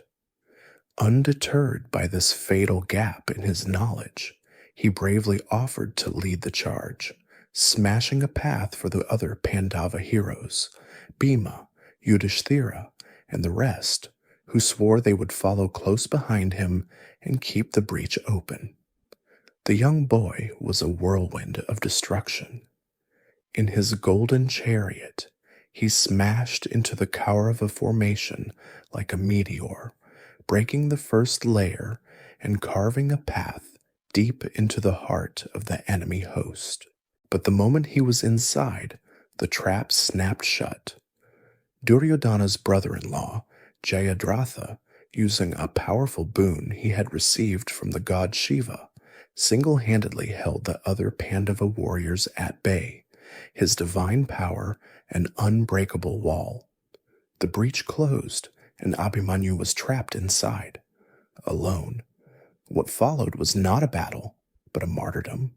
The 16-year-old boy, surrounded by the greatest and most experienced warriors of the age, Drona, Karna, Dushasana, Duryodhana himself, fought with a courage and skill that left them all in stunned disbelief. For hours he held them all off, his chariot a blur, his arrows a ceaseless storm. He was so brilliant, so untouchable, that they realized with shame that none of them could defeat him in a fair one-on-one duel. It was then that Drona, his military pragmatism overriding his honor, gave a quiet order to break the rules. The code of righteous warfare, the Dharma Yuddha, which forbade ganging up on a single warrior, was cast aside. On Drona's instruction, Karna fired an arrow from behind, shattering Abhimanyu's bow. Another warrior killed his horses. A third killed his charioteer. They attacked him from all sides at once, systematically stripping him of his weapons and his chariot. Unarmed, on foot, and bleeding from a dozen wounds, the boy picked up a fallen chariot wheel and continued to fight, a cornered lion, until he was finally struck down. It was a victory for the Kauravas, but it was a victory of such profound dishonor that it would forever stain their names. That evening, when Arjuna returned from his own battle and learned how his son had been slaughtered, his grief was a physical force, a storm of sorrow that quickly curdled into a cold, terrifying rage. He swore a great and terrible oath before both armies. By sunset on the following day, he would kill Jayadratha. If he failed, he would walk into a fire and kill himself. The war now had a new, singular focus. On the 14th day, Drona constructed a fortress of chariots and elephants to hide Jayadratha deep within the army. The entire day was a desperate race against the sun, as Arjuna carved a bloody path through the Kaurava host in his quest for vengeance. By the 15th day, Drona, maddened with grief over the deaths of so many of his comrades, unleashed his own ultimate weapons, becoming an unstoppable force of destruction. Krishna knew that Drona, like Bhishma, could not be defeated by conventional means.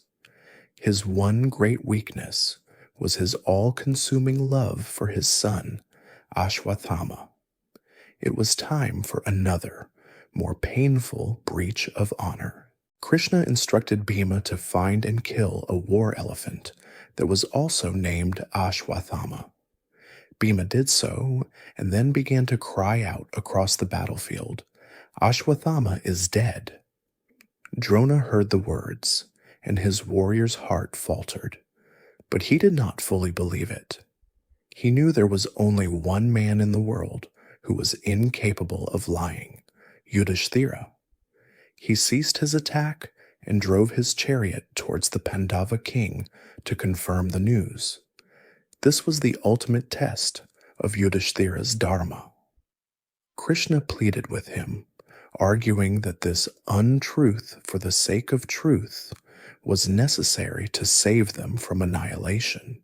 Torn between his absolute commitment to honesty and his duty as a king to protect his army, Yudhishthira chose a tortured middle path.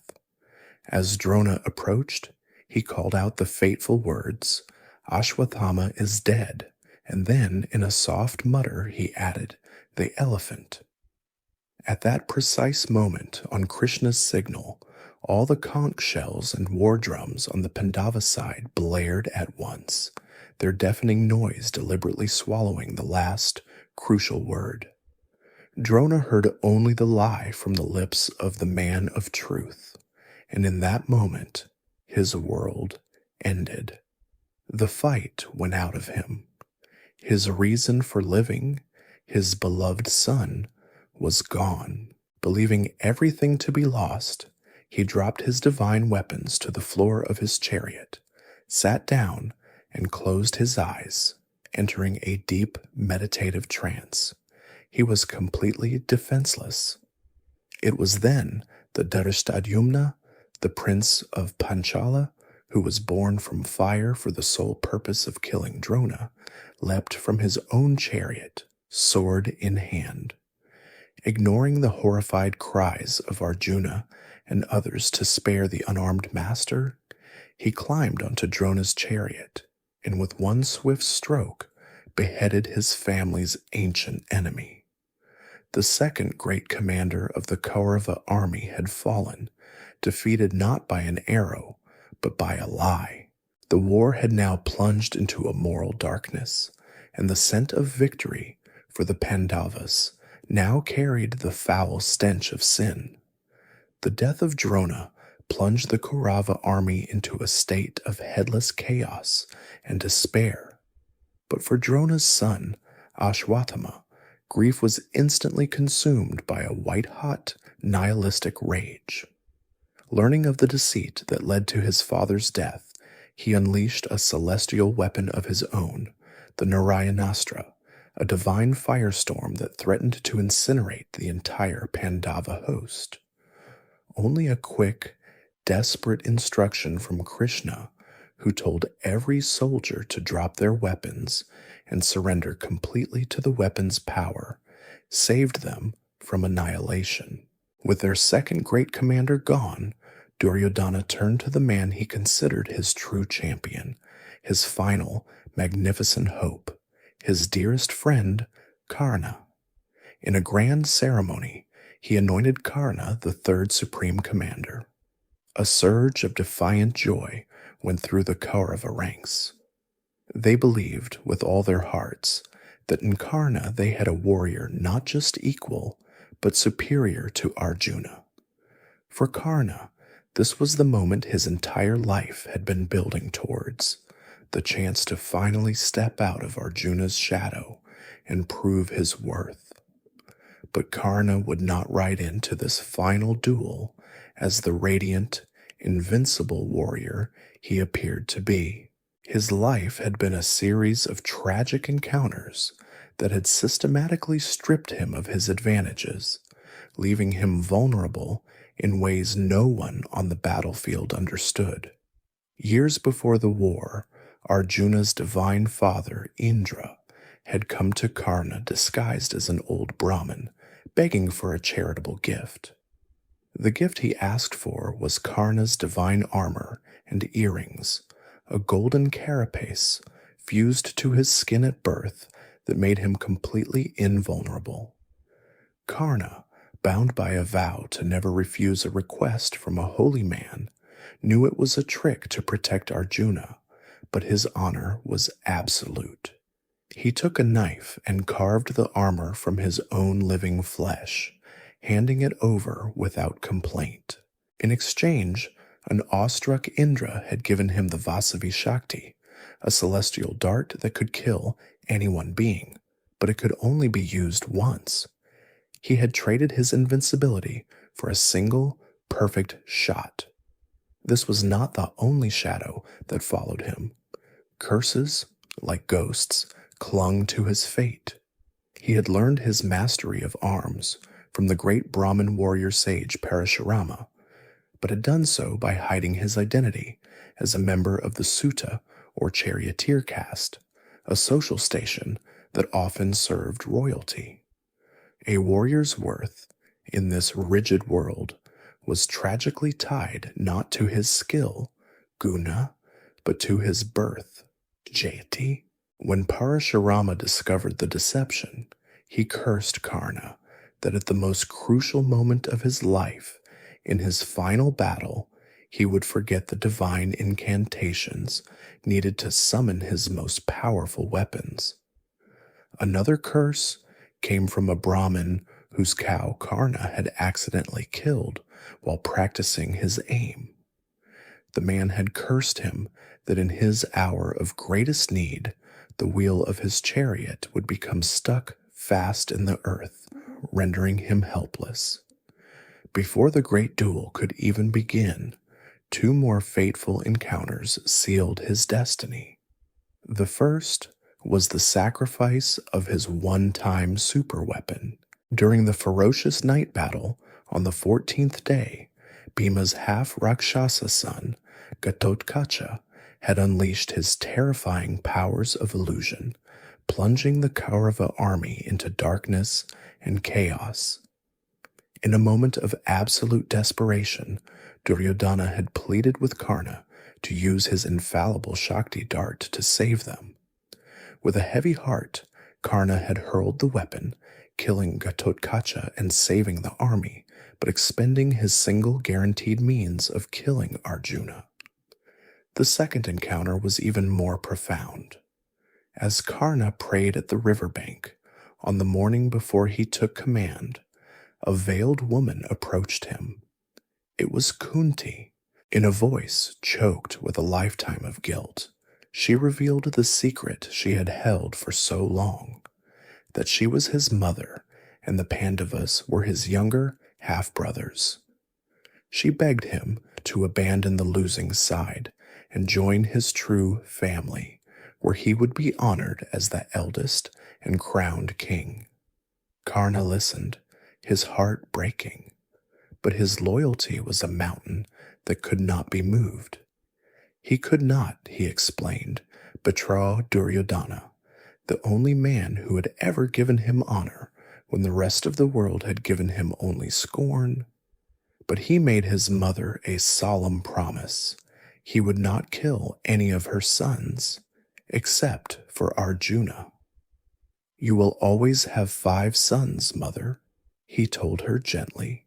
"Either Arjuna will live, or I will." On the 17th day of the war, the moment finally arrived. The two greatest archers on earth, the son of Indra and the son of Surya the sun god, faced each other across the field of Kurukshetra. The long-awaited duel was a spectacle of such brilliance that the gods themselves gathered in the heavens to watch. For hours they fought to a perfect standstill, their arrows canceling each other out in midair, their divine weapons turning the sky into a canvas of fire and lightning. It was a battle of equals, a perfect and terrible symmetry.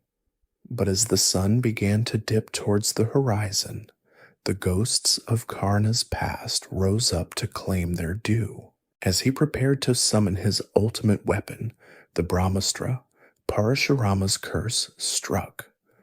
The sacred words, the incantation he had known his entire life, vanished from his mind. At that very same instant, the earth seemed to grab hold of his chariot, and his left wheel, as the Brahmin had cursed, sank deep into the blood-soaked mud. He was stuck, helpless. He leapt from his chariot, his feet sinking into the mire, and desperately tried to free the wheel. He held up his hand, invoking the sacred rules of combat. "Arjuna," he cried out. "Wait, You know the laws of dharma. Do not shoot a man who is disarmed. Do not shoot a warrior whose chariot is disabled. It was a legitimate appeal to the warrior's code, but in Arjuna's chariot sat Krishna, the embodiment of a higher, more pragmatic dharma. And where was this dharma, Karna? Krishna's voice boomed cold and hard. When you and 6 others butchered the boy Abhimanyu? Where was this dharma when you called Draupadi a prostitute in the assembly hall and watched as Dushasana tried to strip her naked? Krishna's words were like coals on Arjuna's heart, rekindling the fires of his grief and his rage. He looked at the helpless Karna, but he saw the face of his murdered son. He saw the tears of his humiliated wife. His hesitation vanished. He raised the Gandiva, drew the bowstring to his ear, and unleashed his final, fatal arrow. It struck Karna in the throat, severing his head from his body.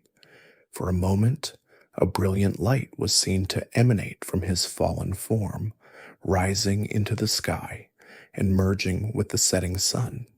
The great, tragic hero was dead. His fall was the death knell of the Kaurava cause. When Duryodhana heard the news, he fell to the ground, his heart shattered by a grief so profound that it momentarily eclipsed his hatred. The Pandavas had defeated their most formidable foe, but the victory was a tainted one, a win secured only by exploiting the cruel machinery of fate and a lifetime of curses that had conspired to bring a good man low. The death of Karna was the breaking of the Kaurava army's spine. Their greatest champion was gone, and with him all hope of victory. The 18th and final day of the war dawned not with the fierce hope of battle, but with the grim mechanical certainty of a slaughterhouse. Duryodhana, his heart a hollowed-out cavern of grief, appointed his uncle King Shalya as the 4th and final supreme commander. But it was a futile gesture. The remaining Kaurava warriors fought with the desperation of dying men, but the Pandavas, their victory now an inevitability, pressed their advantage. Yudhishthira, the gentle king of justice, fought with a cold, uncharacteristic fury, seeking out and killing Shalya in single combat. The cunning Shakuni, the architect of the entire tragedy, the man whose poisoned whispers and crooked dice had started it all, finally faced his own karmic retribution. He was hunted down and killed by the youngest Pandava, Sahadeva, who fulfilled a quiet vow he had made 13 years earlier in the gambling hall. By sunset, the great, teeming ocean of the Kaurava army had been reduced to a silent, blood-soaked plain of the dead. All of Duryodhana's 99 brothers lay slain, most of them having fallen to the vengeful mace of Bhima. The war was over. The Kauravas were extinct. Only 3 warriors from their side remained alive: Drona's vengeful son, Ashwathama, the old master Kripacharya, and the warrior Kritavarma. Duryodhana, standing alone on the battlefield amidst the corpses of his entire family, his kingdom, and his ambition, finally understood that all was lost. He picked up his mace, and under the cover of the gathering dusk, he fled. The Pandavas' victory felt strangely hollow. The cheers of their soldiers were muted. The triumphant blowing of conches seemed to echo across a vast and empty graveyard. Yudhishthira knew that their triumph was not complete until their nemesis, the root cause of all this suffering, was brought to final justice. They tracked the lone fugitive to the shores of a lake and learned from a witness that he had used his magical powers to freeze the water and was now hiding in its icy depths in a state of suspended animation, hoping to outlast them. Yudhishthira approached the edge of the water and called out, his voice dripping with a righteous scorn. He called Duryodhana a coward, a disgrace to the Kuru name, hiding in a frozen lake while the dynasty he was meant to lead lay rotting on the field of Kurukshetra because of his arrogance. He challenged him to emerge and face his destiny like a true kshatriya. Goaded beyond endurance, Duryodhana rose from the water, his eyes burning with a hatred that had survived the death of all hope, his mace held tightly in his hand. It was then that Yudhishthira, in a final grand gesture of what he considered to be kingly honor, but which Krishna saw as supreme folly, made an offer. "Choose any one of us, cousin," he declared. "Choose your weapon and choose your opponent. If you defeat him, I swear to you, the victory will be yours. This kingdom we have won with the blood of millions will be yours." Krishna was aghast. Yudhishthira, in his rigid adherence to a chivalric code that Duryodhana had never honored, was risking everything on a single final roll of the dice. Duryodhana's lips curled into a sneer. He knew his own strengths. There was only one weapon and only one opponent. "I choose the mace," he announced, "and I will fight Bhima." The stage was set for the final duel, the Gada Yuddha, a brutal and highly ritualized form of combat that had been the specialty of both men since childhood. As they prepared, Krishna's elder brother, Balarama, who had taught both Bhima and Duryodhana the art of the mace and had remained neutral throughout the war, arrived, having been told by the sage Narada that the final duel between his two greatest students was about to take place. The fight began. It was a battle of titans, the two greatest mace fighters on earth, their personal hatred for each other honed to a razor's edge over a lifetime of rivalry. For hours they circled and clashed, their heavy maces meeting with a sound like crashing thunder. The ground shook with the force of their blows. They were almost perfectly matched. Bhima had a slight advantage in raw, brute strength, but Duryodhana, it was said, was the more graceful and skillful of the two, his technique more refined. As the duel wore on, it began to seem that Duryodhana's superior skill was giving him the edge. He was anticipating Bhima's moves, and a weary desperation began to creep into Bhima's attacks. Arjuna, watching from the sidelines, turned to Krishna in alarm. "How can Bhima win?" he asked. "Duryodhana seems the better fighter." Krishna looked back at him, his gaze dark and meaningful. He reminded Arjuna of the oath Bhima had sworn in the assembly hall 13 years before, the day Duryodhana had slapped his thigh and lewdly invited Draupadi to sit upon it. Then Krishna made a subtle gesture. He slapped his own thigh. Arjuna understood, and he in turn signaled to Bhima. Bhima saw the signal, and in that instant the memory of his vow, of Draupadi's unbound hair, of 13 years of exile, and of his cousin's sneering face flooded through him. The official rules of mace combat, the code of honor taught to him by Balarama, were absolute. A blow below the waist was forbidden. It was an illegal, dishonorable, cowardly act. As Duryodhana, confident and poised, executed a graceful, leaping attack, Bhima sidestepped and swung his mace with every ounce of his superhuman strength. He did not aim for the head or the chest.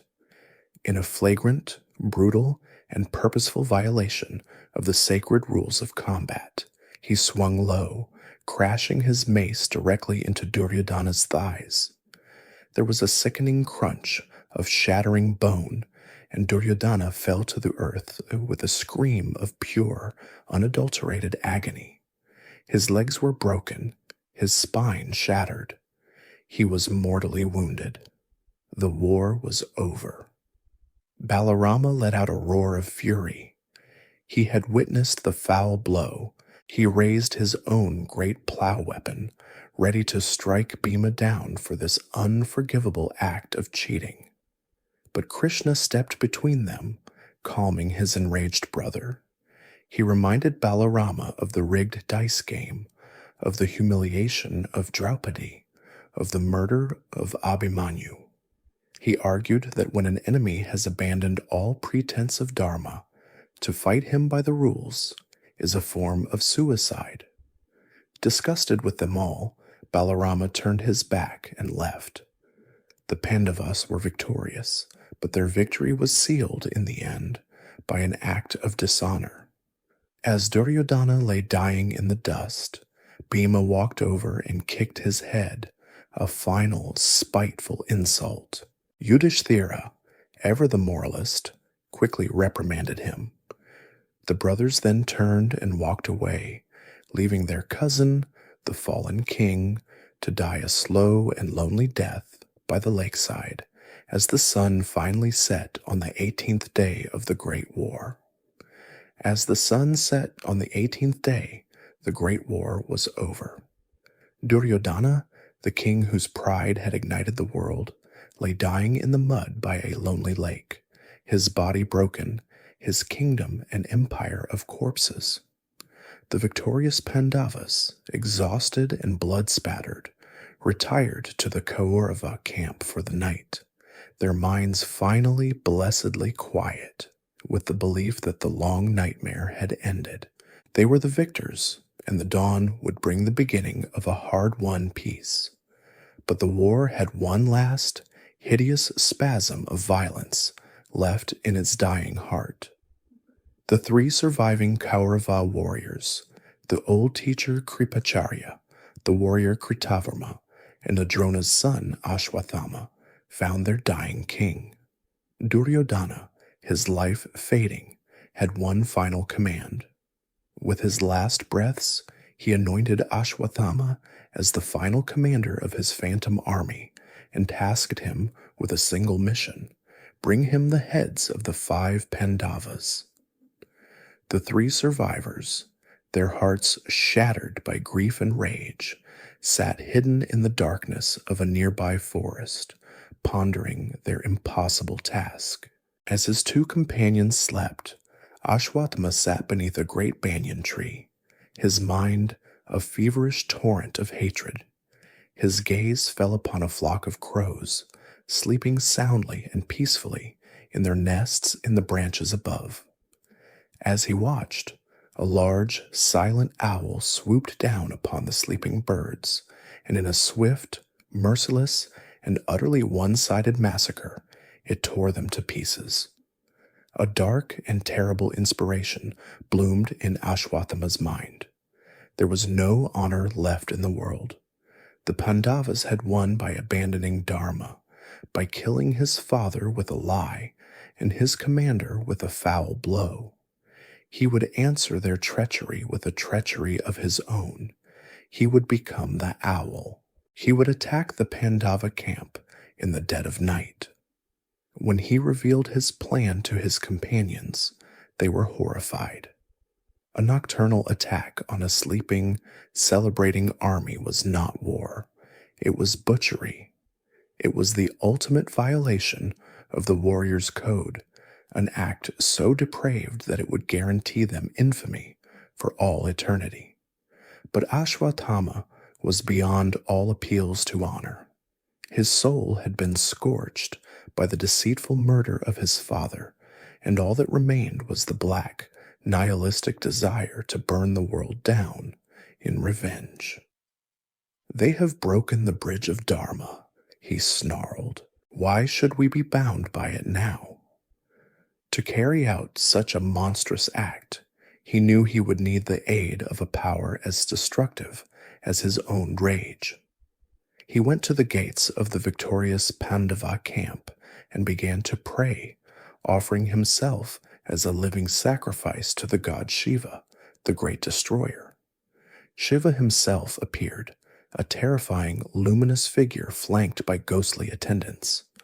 Seeing the absolute, selfless ferocity of Ashwatthama's vengeful spirit, Shiva was pleased. He gifted the warrior a divine sword and entered his very being, transforming Drona's son into a walking avatar of divine destruction. The Pandava camp was awash in celebration. The soldiers, believing their long struggle was finally over, were drinking, singing, and sleeping the deep, untroubled sleep of victors.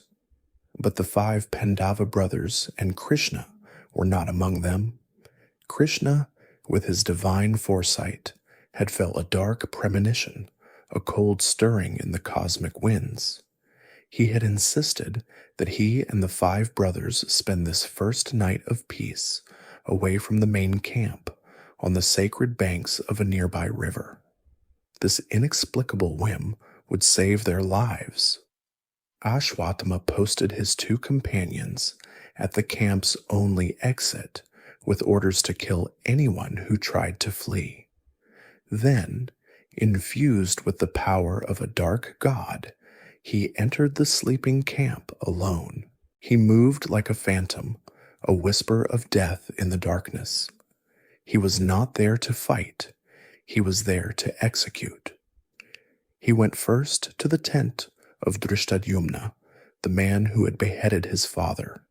He kicked him awake, and as the Panchala prince scrambled for a weapon, Ashwatthama, disdaining to grant him a warrior's death, tackled him, strangled him, and beat him to death with his bare fists. He then moved through the tents, a silent, efficient reaper. He found 5 figures sleeping in a luxurious tent, and in the darkness, he mistook their sleeping forms for the 5 Pandava brothers. He cut them down in their sleep, one by one, but they were not the Pandavas.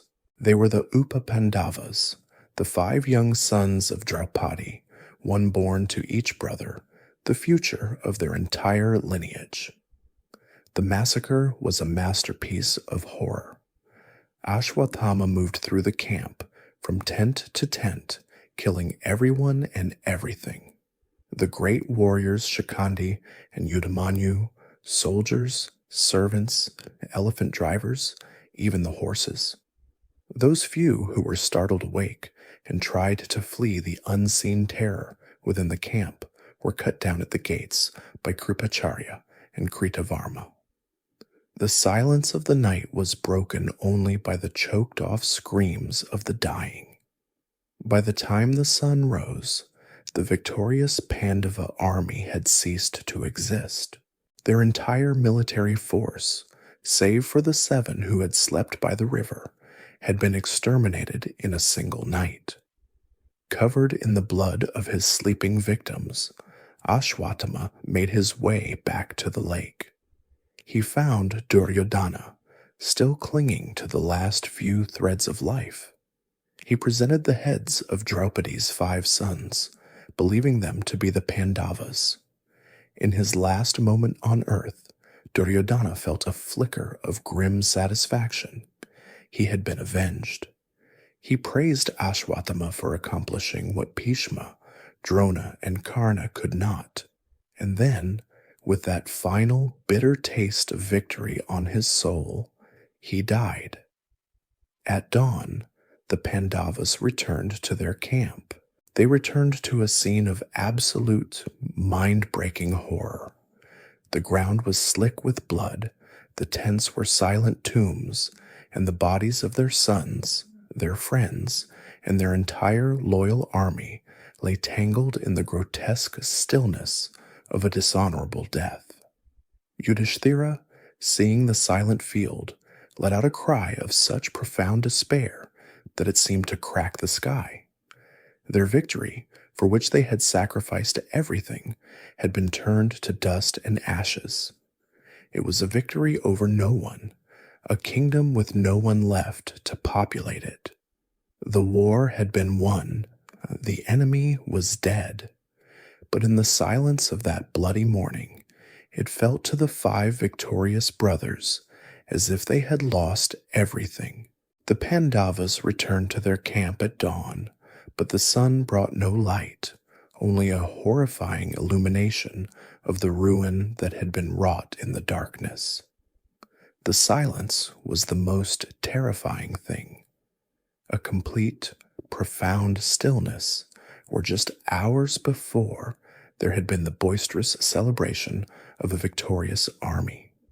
Their entire military force, their friends, their allies, and their children all lay slaughtered in their sleep.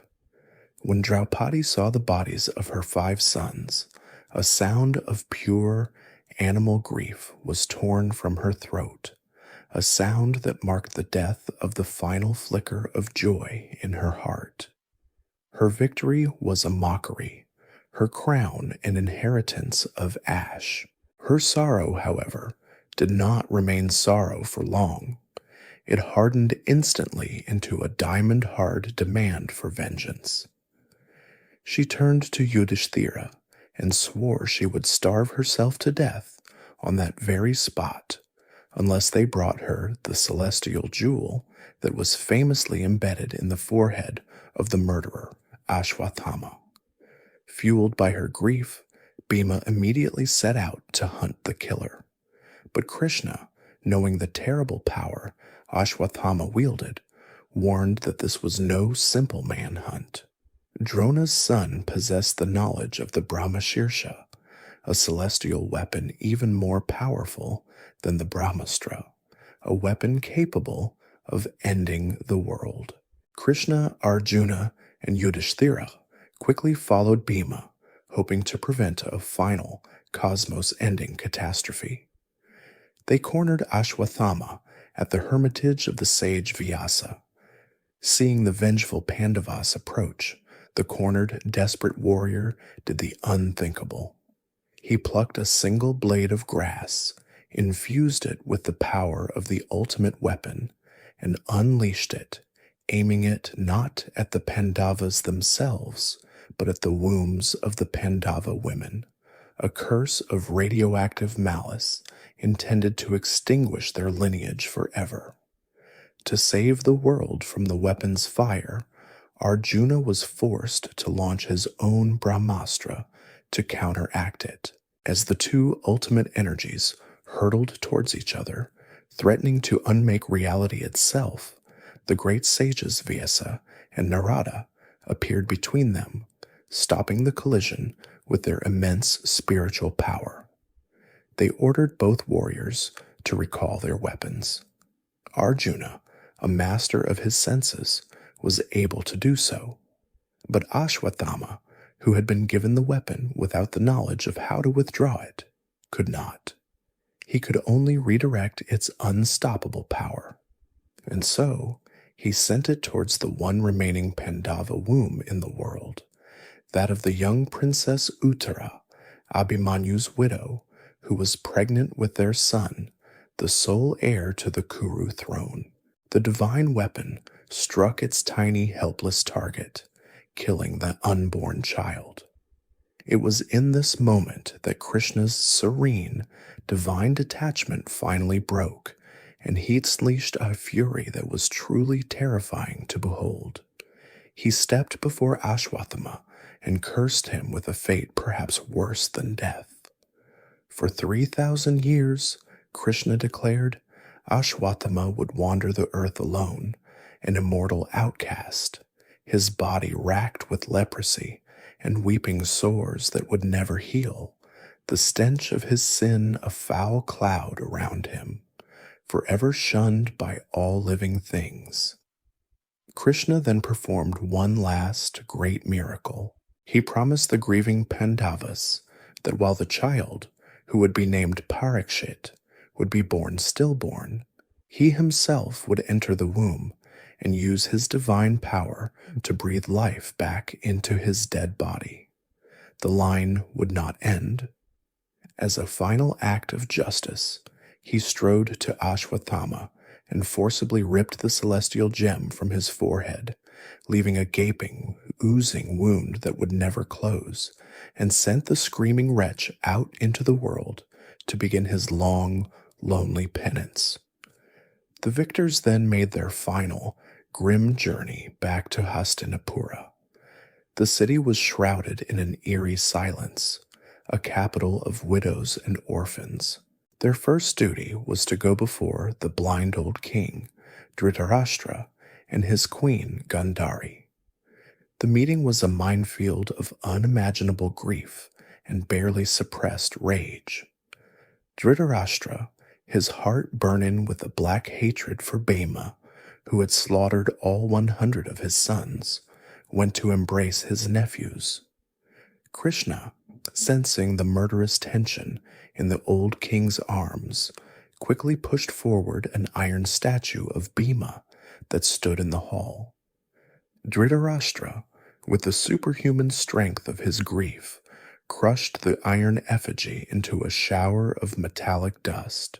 The violent act seemed to purge him of his rage, and having spent his fury on the unfeeling metal, he was then able to genuinely, tearfully embrace the real Pandavas. But there was no such release for Gandhari. The blindfolded queen, who had lost her entire lineage, was a figure of terrible, awe-inspiring sorrow. She had accumulated a lifetime of spiritual power through her unwavering devotion to her husband, and she was ready to unleash it all in a single, devastating curse upon Yudhishthira.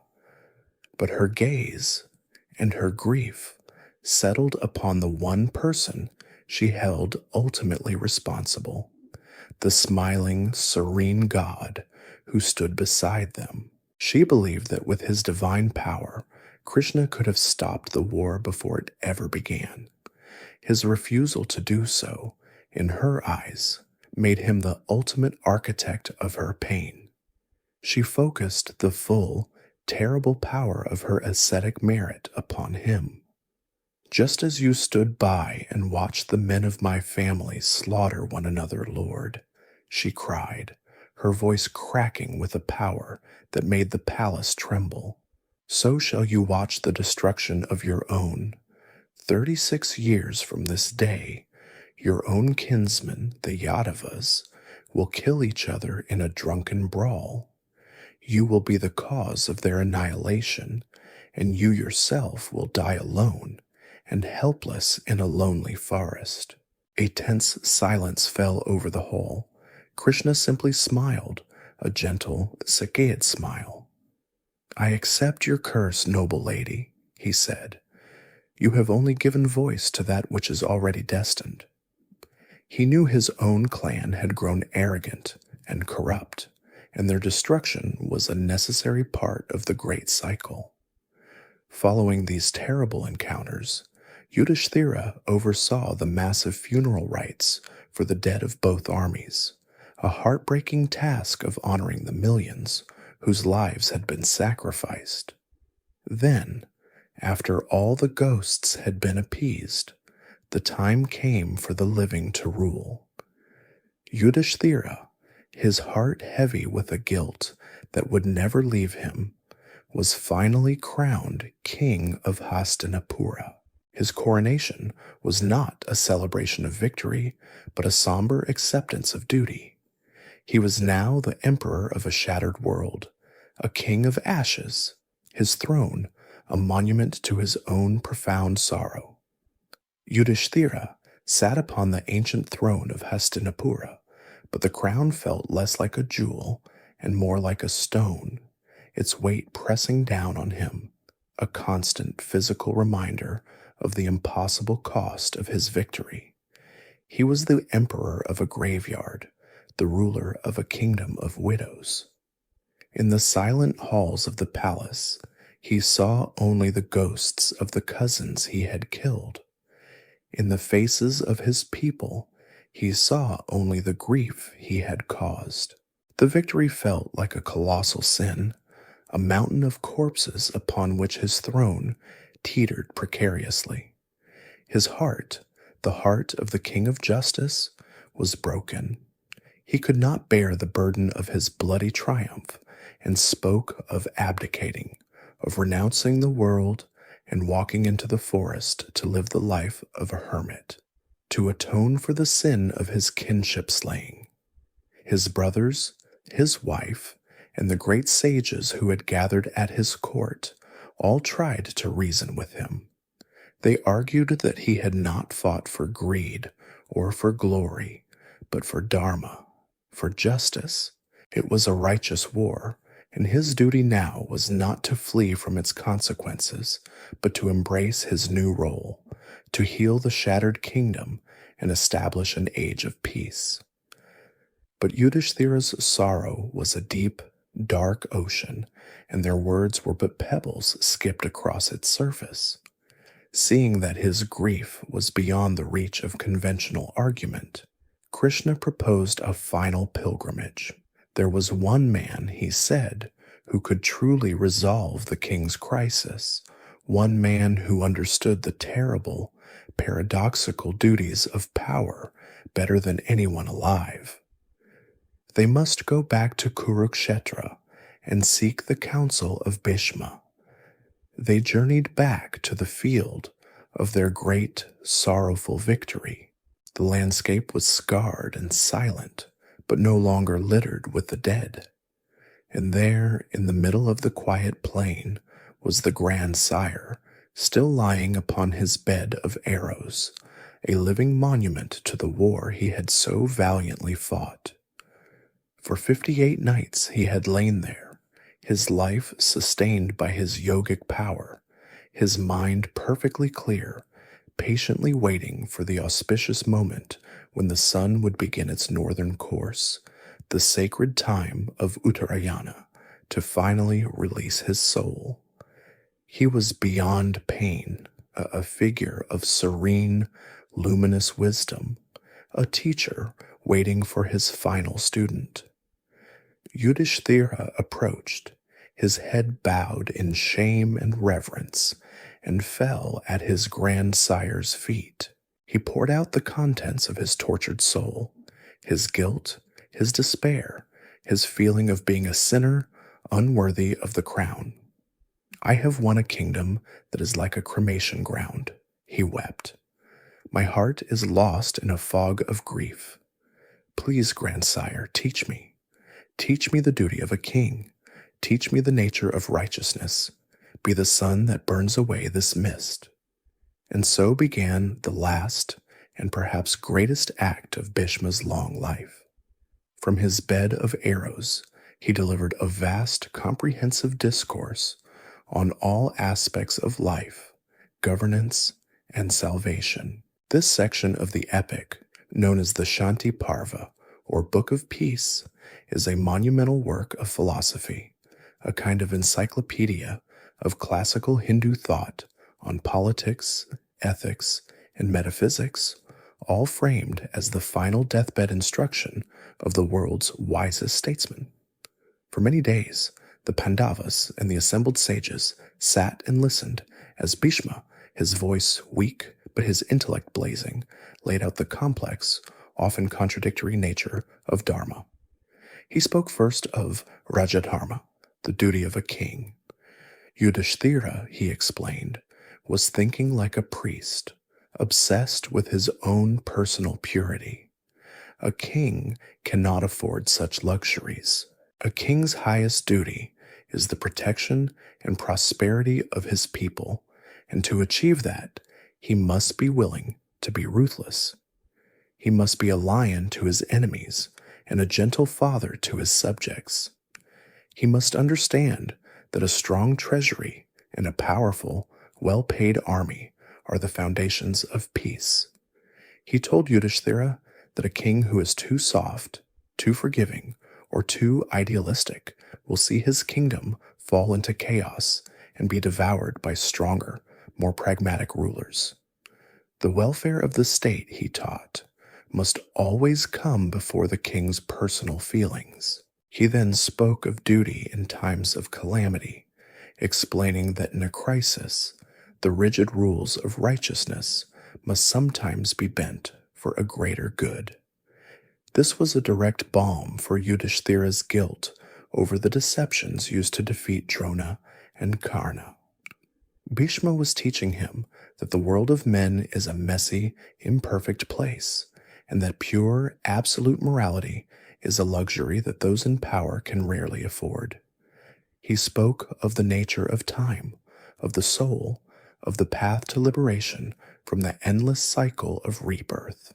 His words were a river of wisdom, washing over Yudhishthira's wounded spirit, cleansing him of his guilt, and filling him with a new, more profound understanding of his purpose. Finally, after many days of teaching, the auspicious moment arrived. The winter solstice had come, and the sun was beginning its northern journey. Bhishma announced that his time was at hand. He gave his final blessings to his grandnephews, his mind now fixed entirely on Krishna, whom he revered as the Supreme Being. As he prepared to depart, the dozens of arrow shafts that riddled his body spontaneously fell away, and the terrible wounds of the war miraculously closed, leaving his skin as unblemished as it had been in his youth. Then, as his family watched in awe, a brilliant light erupted from the crown of his head, soared into the sky, and vanished into the heavens. The soul of Bhishma, son of the river goddess Ganga, the great patriarch whose terrible vow had shaped the destiny of his clan for generations, was finally free. They performed his funeral rites with all the honor due to a king and a god. Yudhishthira then returned to Hastinapura. He was a changed man. The crushing weight of his guilt had been lifted, replaced by the sober, pragmatic, and compassionate wisdom of his grandsire. He was no longer a reluctant victor mourning the cost of his crown. He was the emperor, his purpose clear, his heart steeled for the long and difficult task of healing a broken world and building a new age of justice upon the ashes of the old. Armed with the profound wisdom imparted to him from the bed of arrows, Yudhishthira finally embraced his role as emperor. For 36 long years, he and his brothers ruled over the kingdom of Hastinapura, their reign a golden autumn after a bloody summer. The land was healed, the people were prosperous, and justice was the law of the land. They performed the great Ashvamedha, the horse sacrifice, to formally consecrate Yudhishthira's rule and to cleanse their souls of the lingering stain of kinship slaying. A new generation grew to adulthood, chief among them the young Parikshit, Abhimanyu's son, the boy whom Krishna had saved in the womb, who was now the handsome and capable heir to the throne. It seemed that a lasting peace had been won, but in the distant seaside kingdom of Dwaraka, the clock was ticking on a 36-year-old curse. Gandhari's terrible prophecy was about to come to fruition. The Yadava clan, Krishna's own people, had grown powerful and decadent in the long years of peace. Their virtue had curdled into arrogance, their strength into a drunken belligerence. A group of young Yadava princes, in a fit of arrogant mockery, disguised one of their own as a pregnant woman and asked a group of visiting sages to predict the gender of the child. The enraged sages, seeing through the deception, cursed them. The boy would give birth to an iron club that would annihilate their entire race. The prophecy came true. The terrified Yadavas ground the resulting club into a fine powder and cast it into the sea. But the fine dust washed up on the shore and grew into a forest of reeds as hard and sharp as swords, and a single triangular shard of the club was swallowed by a fish, later to be found by a hunter named Jara, who fashioned it into an arrowhead. Years later, during a great festival by the sea, the intoxicated Yadava warriors began to argue. The argument escalated into a brawl, and the brawl into a full-blown civil war. They grabbed the enchanted reeds growing on the shore, and, in a drunken fratricidal frenzy, they slaughtered one another until the entire clan was all but extinct. Krishna's elder brother, Balarama, seeing that the end had come, sat down in a state of deep meditation, and his soul departed his body as a great white serpent returning to the cosmic ocean. Krishna, his purpose on earth now complete, his own family having fulfilled the curse, walked alone into a nearby forest. He sat at the base of a tree, his left foot resting upon his right knee in a yogic posture. It was there that the hunter, Jara, mistaking the sole of his foot for the ear of a deer, shot his arrow, the very arrow tipped with the last fragment of the cursed iron club.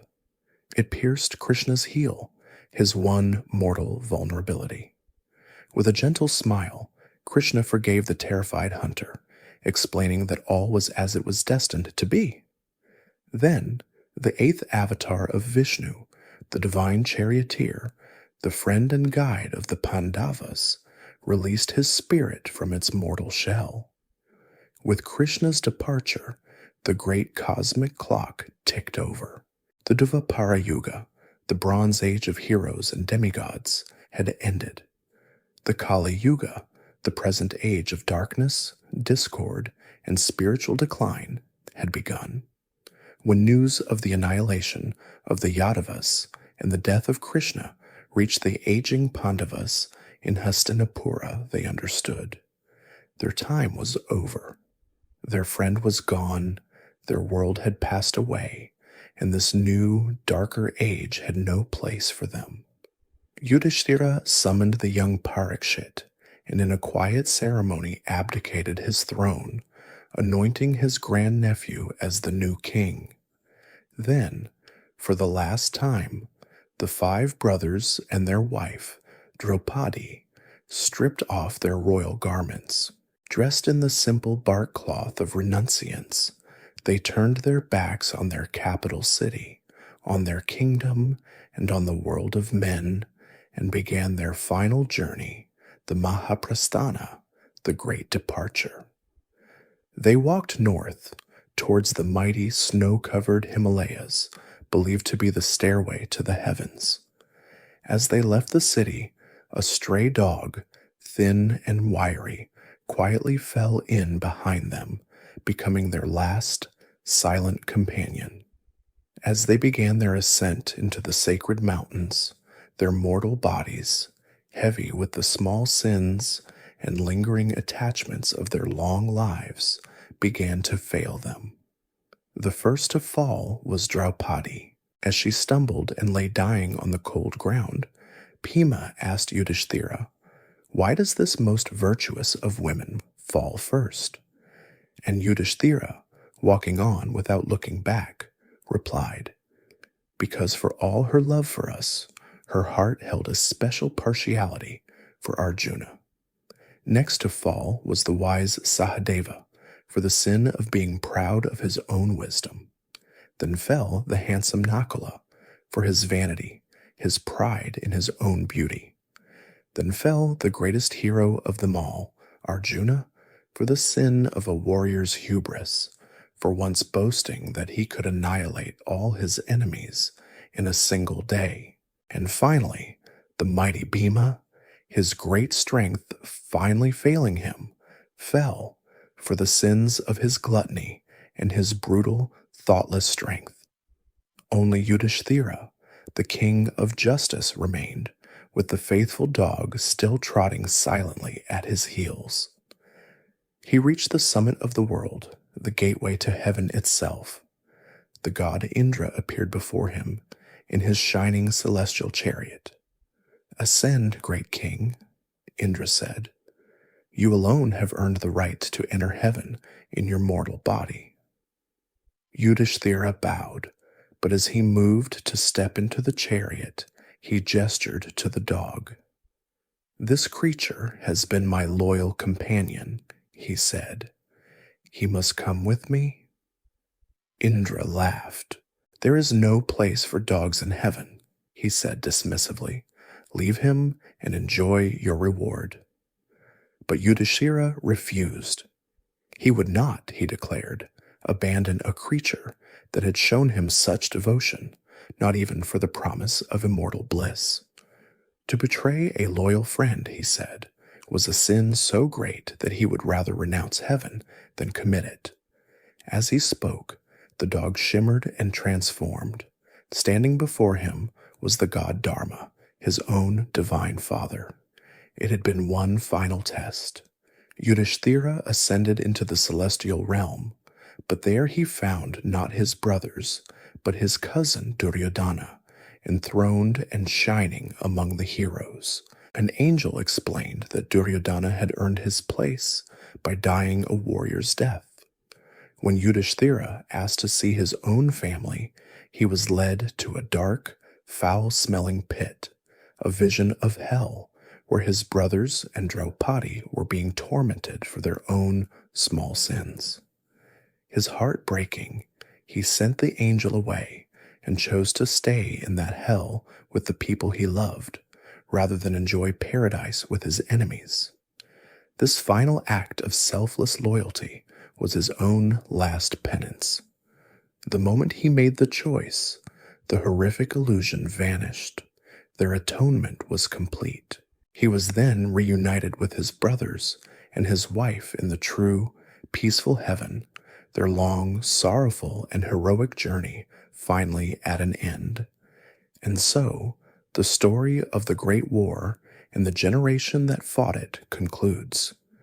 It is a story of a victory that felt like a defeat, of a righteous path paved with sin, and of the profound, sorrowful duty of living in a world that is passing away.